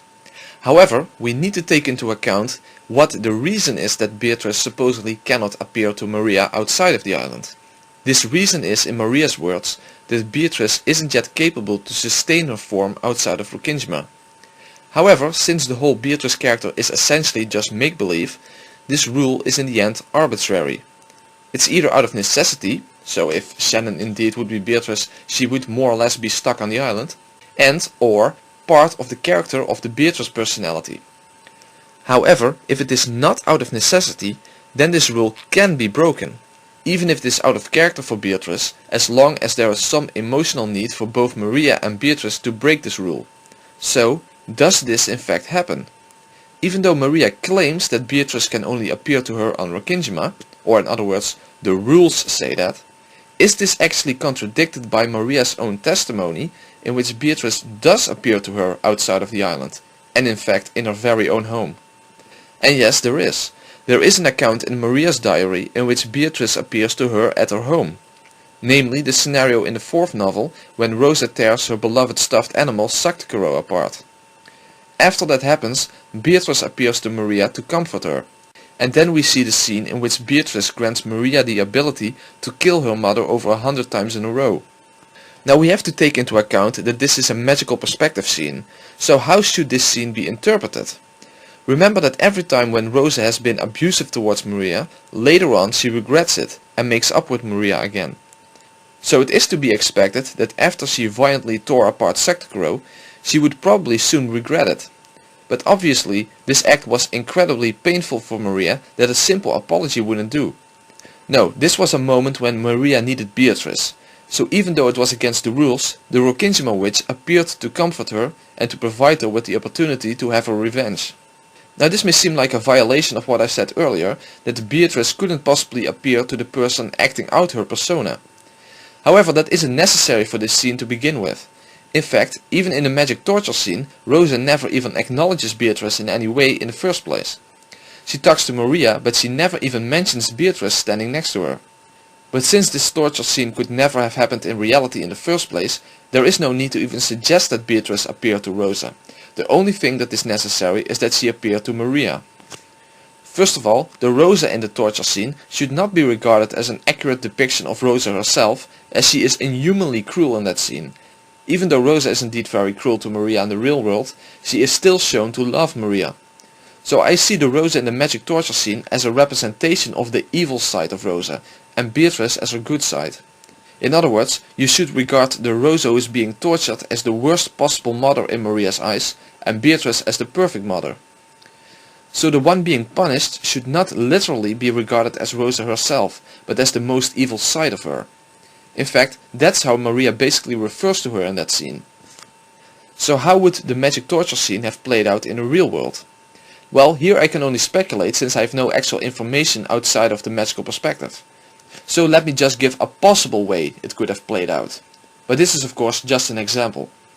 After Rosa came to her senses after ripping Sakura apart, she knew that she would be unable to make up for what she did, unless she did something dramatic. So she acted out her Beatrice persona, who would be the only person Maria would listen to and would want to listen to, even though this was quote-unquote against the rules. Since Maria would no longer recognize Rosa as her usual mother, it would be possible for her and Maria to hurt her abusive mother, or specifically the Black Witch as Maria called the bad side of her mother. In the magical depiction of this scene, Maria tears apart the actual body of her mother, but in real life this might have been something that represented Rosa, like some of her belongings for example. I can't know that of course, but a possible way for Rosa to have made up for what she did is to go around the house with her daughter as her Beatrice persona and have Maria smash some of her own belongings apart. That would have been Maria's revenge. Her evil mother took what was precious to her away from her, so Beatrice then allowed Maria to repeatedly destroy things that were precious to her mother. That would be a way of making sense of this scene, and it would account for Maria meeting Beatrice at her very home and actually getting some sort of revenge, even though according to the rules she could only meet Beatrice on Rokkinjima.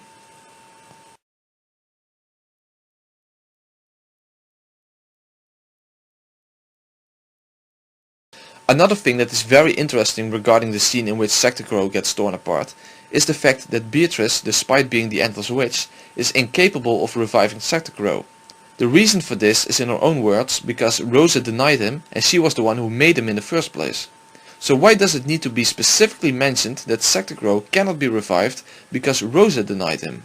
What is more or less implied is that only Rosa would be able to give Sakura life again, because she's the one who brought him into existence in the first place. So if Rosa made Sakura and then destroyed him, and wouldn't want to make a new one or repair this one, remember that the reason Rosa tore Sakura apart was because of the way Maria was acting with it in front of other people. And if Rosa and Beatrice are the same person, then it would make sense that Beatrice wouldn't be capable to resurrect Sakura. So Rosa wasn't planning on making a new Sakura, and therefore Beatrice wasn't able to resurrect Sakura.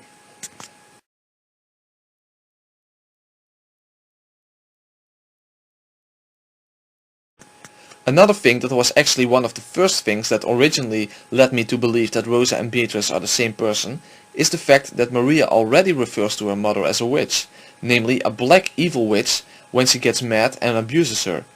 So if it is true what Will said, that behavior determines when Maria recognizes someone as Beatrice, and we know that Maria regards her mother as an evil witch when she is mad, it wouldn't be a stretch if she regards her mother as a different type of witch when she acts in a different way. ママおかえり。マリア、ママが帰ってくるのずっと待ってた。マリア、ママを許して。ママは悪くないの。また悪い魔女に取りつかれてただけ。だから平気。ママ大好き。ごめんなさい。ママを許して。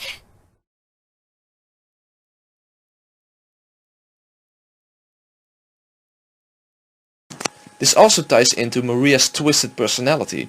She almost acts like she has a split personality sometimes. One of the times this happens in the fourth novel, she even refers to herself as a witch. After all, she is Beatrice's apprentice. So where does this behavior come from?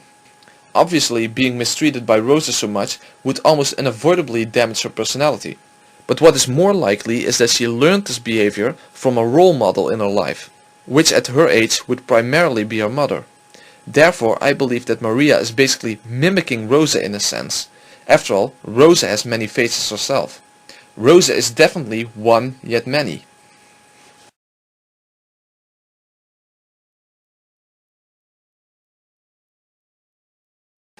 Maria not only acts like she has a split personality, but she also knows a lot about black magic.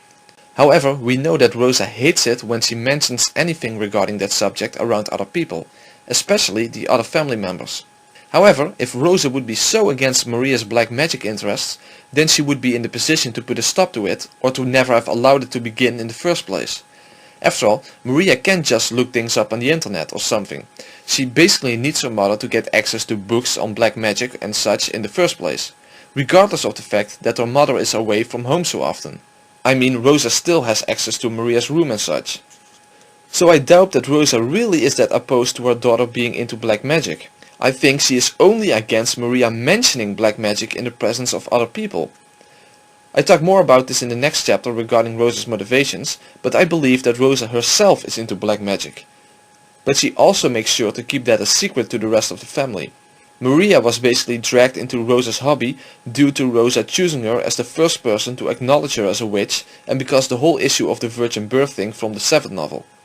So I believe that both Rosa and Maria are into black magic, but Maria likes to talk about that in public, while Rosa wants to keep it a secret. Which explains why Maria has and keeps having access to materials on black magic, but gets scolded by Rosa whenever she mentions magic related subjects in public.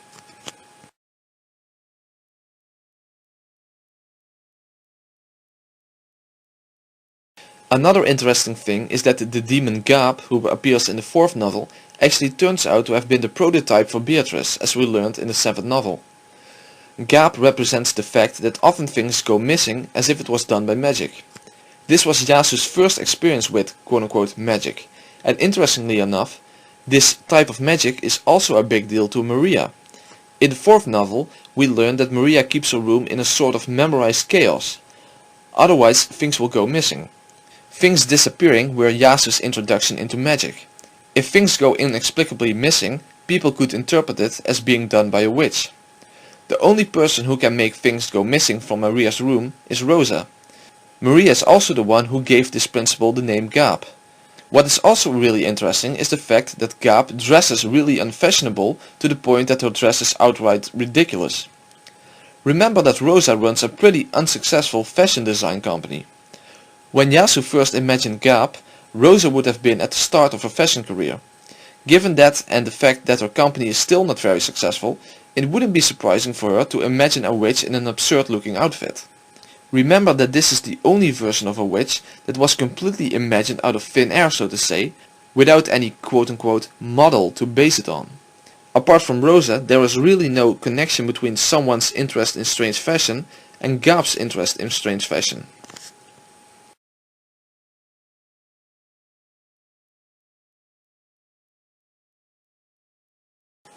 What I consider to be quite a strong hint that Rosa is Beatrice is the fact that Maria always survives until the end, apart from the 3rd game.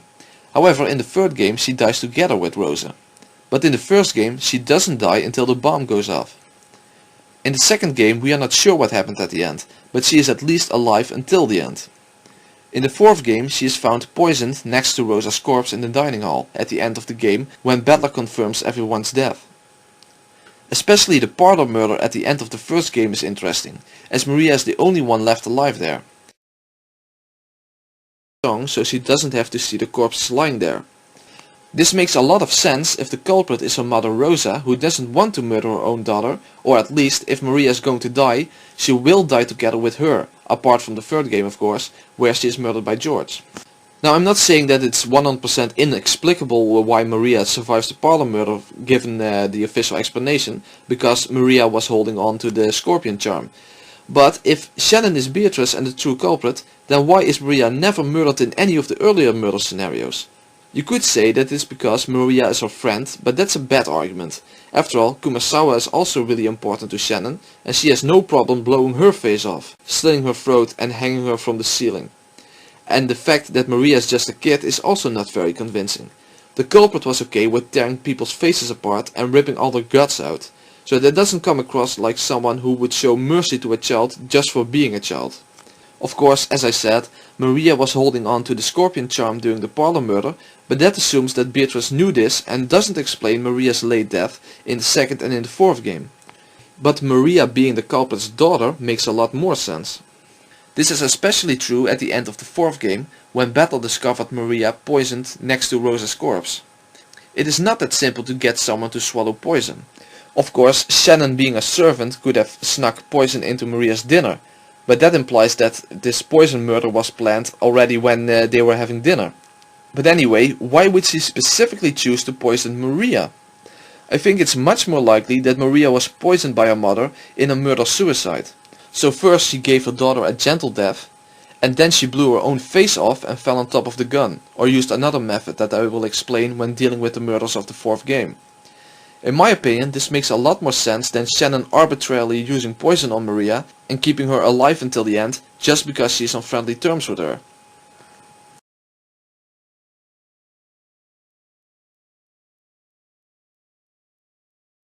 The following argument may not be considered to be a very strong argument, since it deals with a magical perspective scene of which very little can be verified. And that's the scene from the second game in which the island version of Beatrice fixes Maria's broken Halloween candy.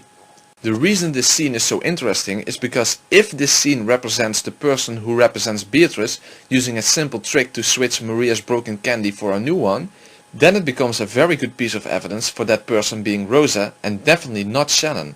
The reason for that is because Rosa had bought several of those Halloween marshmallow pumpkins for Maria. One of which Maria gives to Battler, and one of which Rosa crushes when she scolds Maria. In other words, it would have been easy for Rosa to switch the crushed one with a new one she was still holding on to, when Maria had to close her eyes. Remember that Maria had to close her eyes every time Beatrice performs magic because of the so-called anti-magic toxin. But if Beatrice is Shannon, or anyone else, then how did they get their hands on one of those pumpkins? Were they just coincidentally the exact same type of candy in the mansion or something?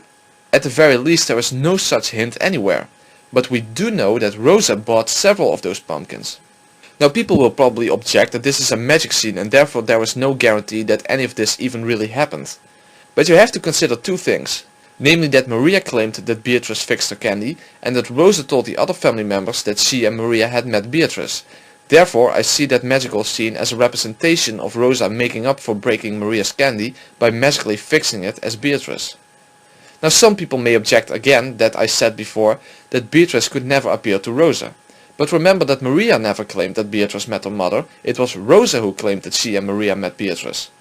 Maria doesn't say anything about Beatrice having spoken or even appeared to her mother. It's simply Rosa's claim that she did. What also should be noticed is the fact that after the candy trick scene takes place, Beatrice, which is either Rosa wearing a disguise as I believe, or Shannon without her usual disguise, meets both Genji and Kyrie in the hallway. So Rosa left the parlor to look for Maria, and later someone who is basically completely innocent, namely Kyrie, witnesses a woman dressed like Beatrice. If Rosa had not left the parlor earlier, this would have been a major conflict for my Rosa's Beatrice theory. But the island version of Beatrice appears just when Rosa is supposedly somewhere with Maria out of everyone's sight. Not only that, when Kyrie returns to the parlor, Rosa hasn't come back yet. Which makes sense since Beatrice went upstairs with Genji. But other than that, there would be no reason for Rosa not having returned to the parlor since Maria had in fact already returned to the cousins.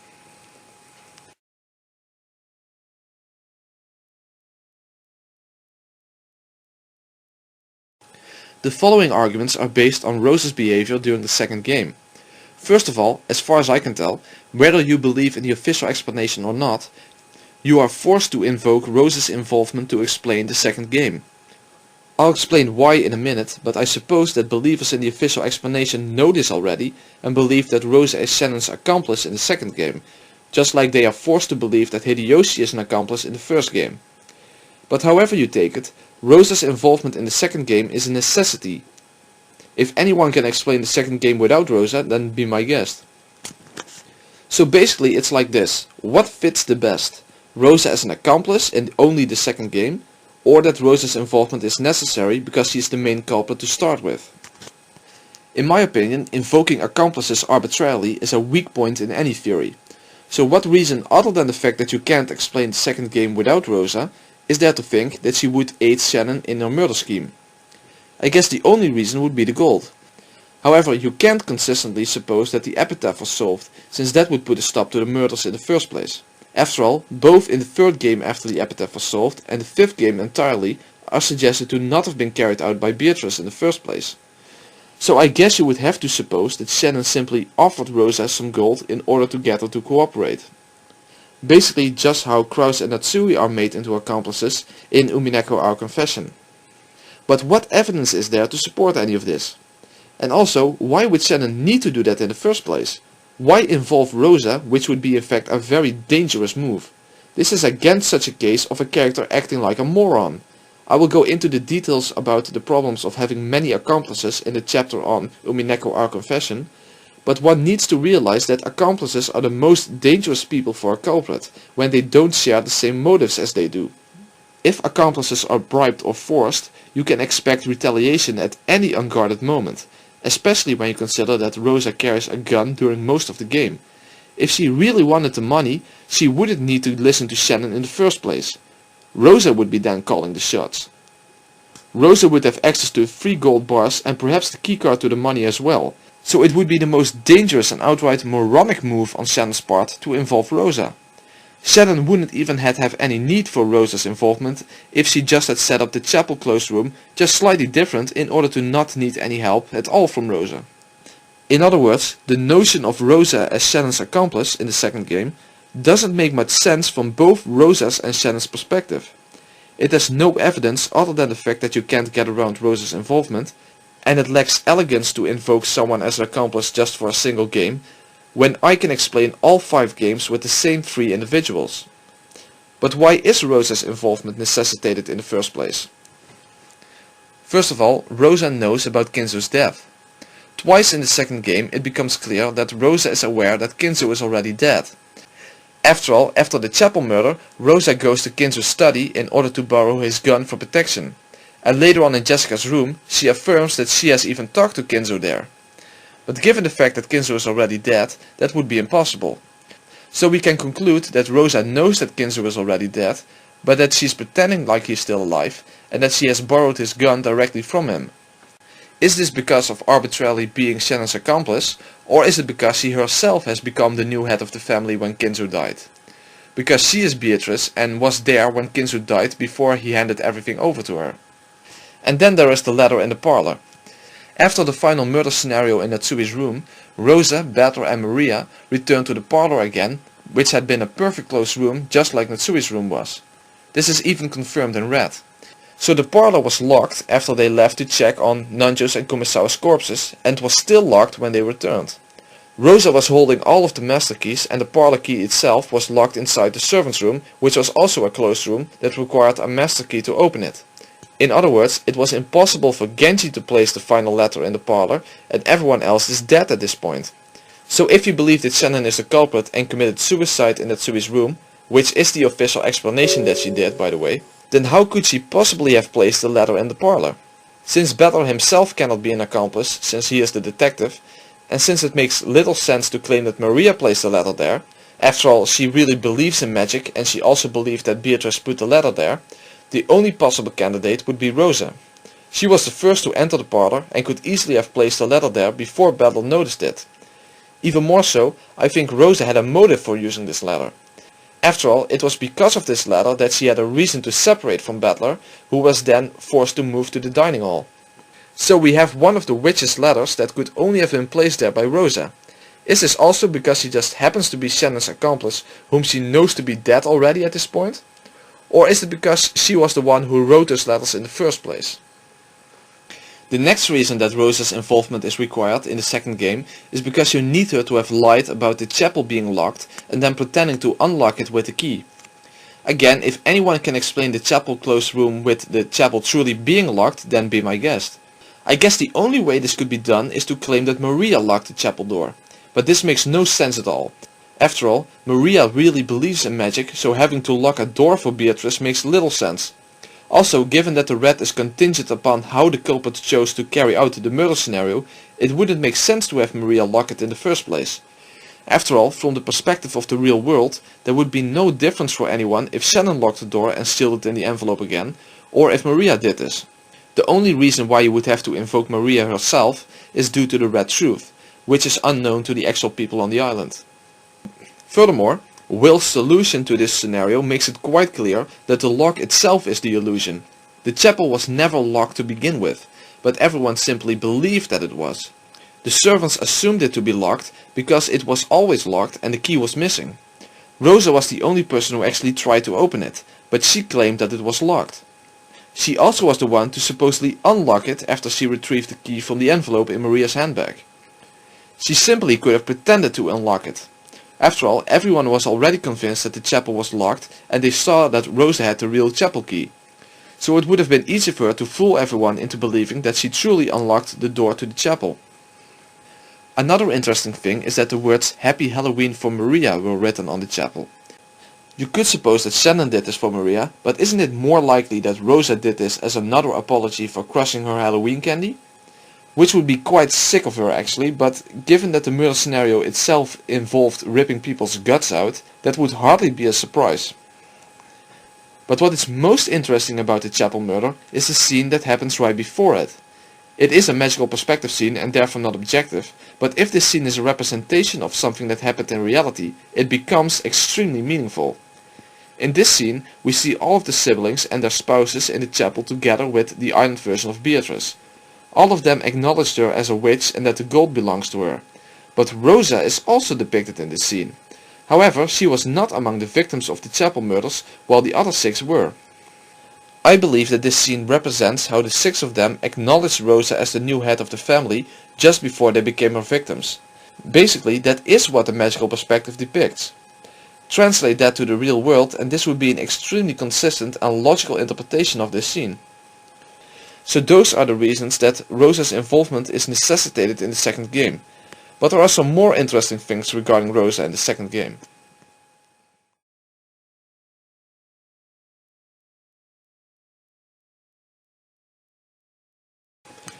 We know that both Shannon and Cannon refer to themselves as furniture, and this is also how Beatrice calls her own servants.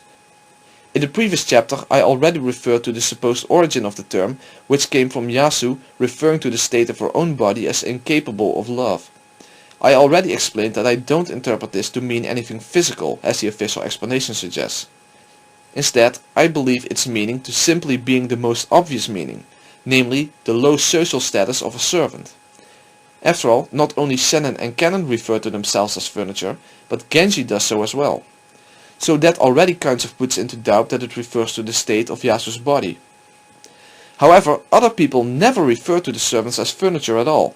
Jessica even hates the term and doesn't want Cannon to call himself like that. But there is someone who does refer to the servants as furniture. In the second game, when Rosa forced Goda, Genji and Shannon to give her their master keys, and after they left the servants' room, she said the following thing. 僕も彼らと一緒に行くよ。ジョージ様。僕は僕の判断で行動します。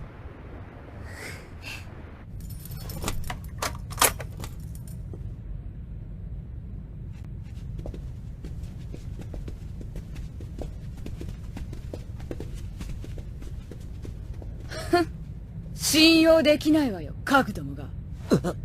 マスターキーは全部で5つ。Kind of interesting that Rosa calls the servants furniture in the scene. The only people we ever see using the term are the 3 of the servants themselves and Beatrice. I guess this is not overwhelmingly convincing evidence, but I find it very interesting nevertheless. Especially if you consider that the term furniture is also connected to Yasu.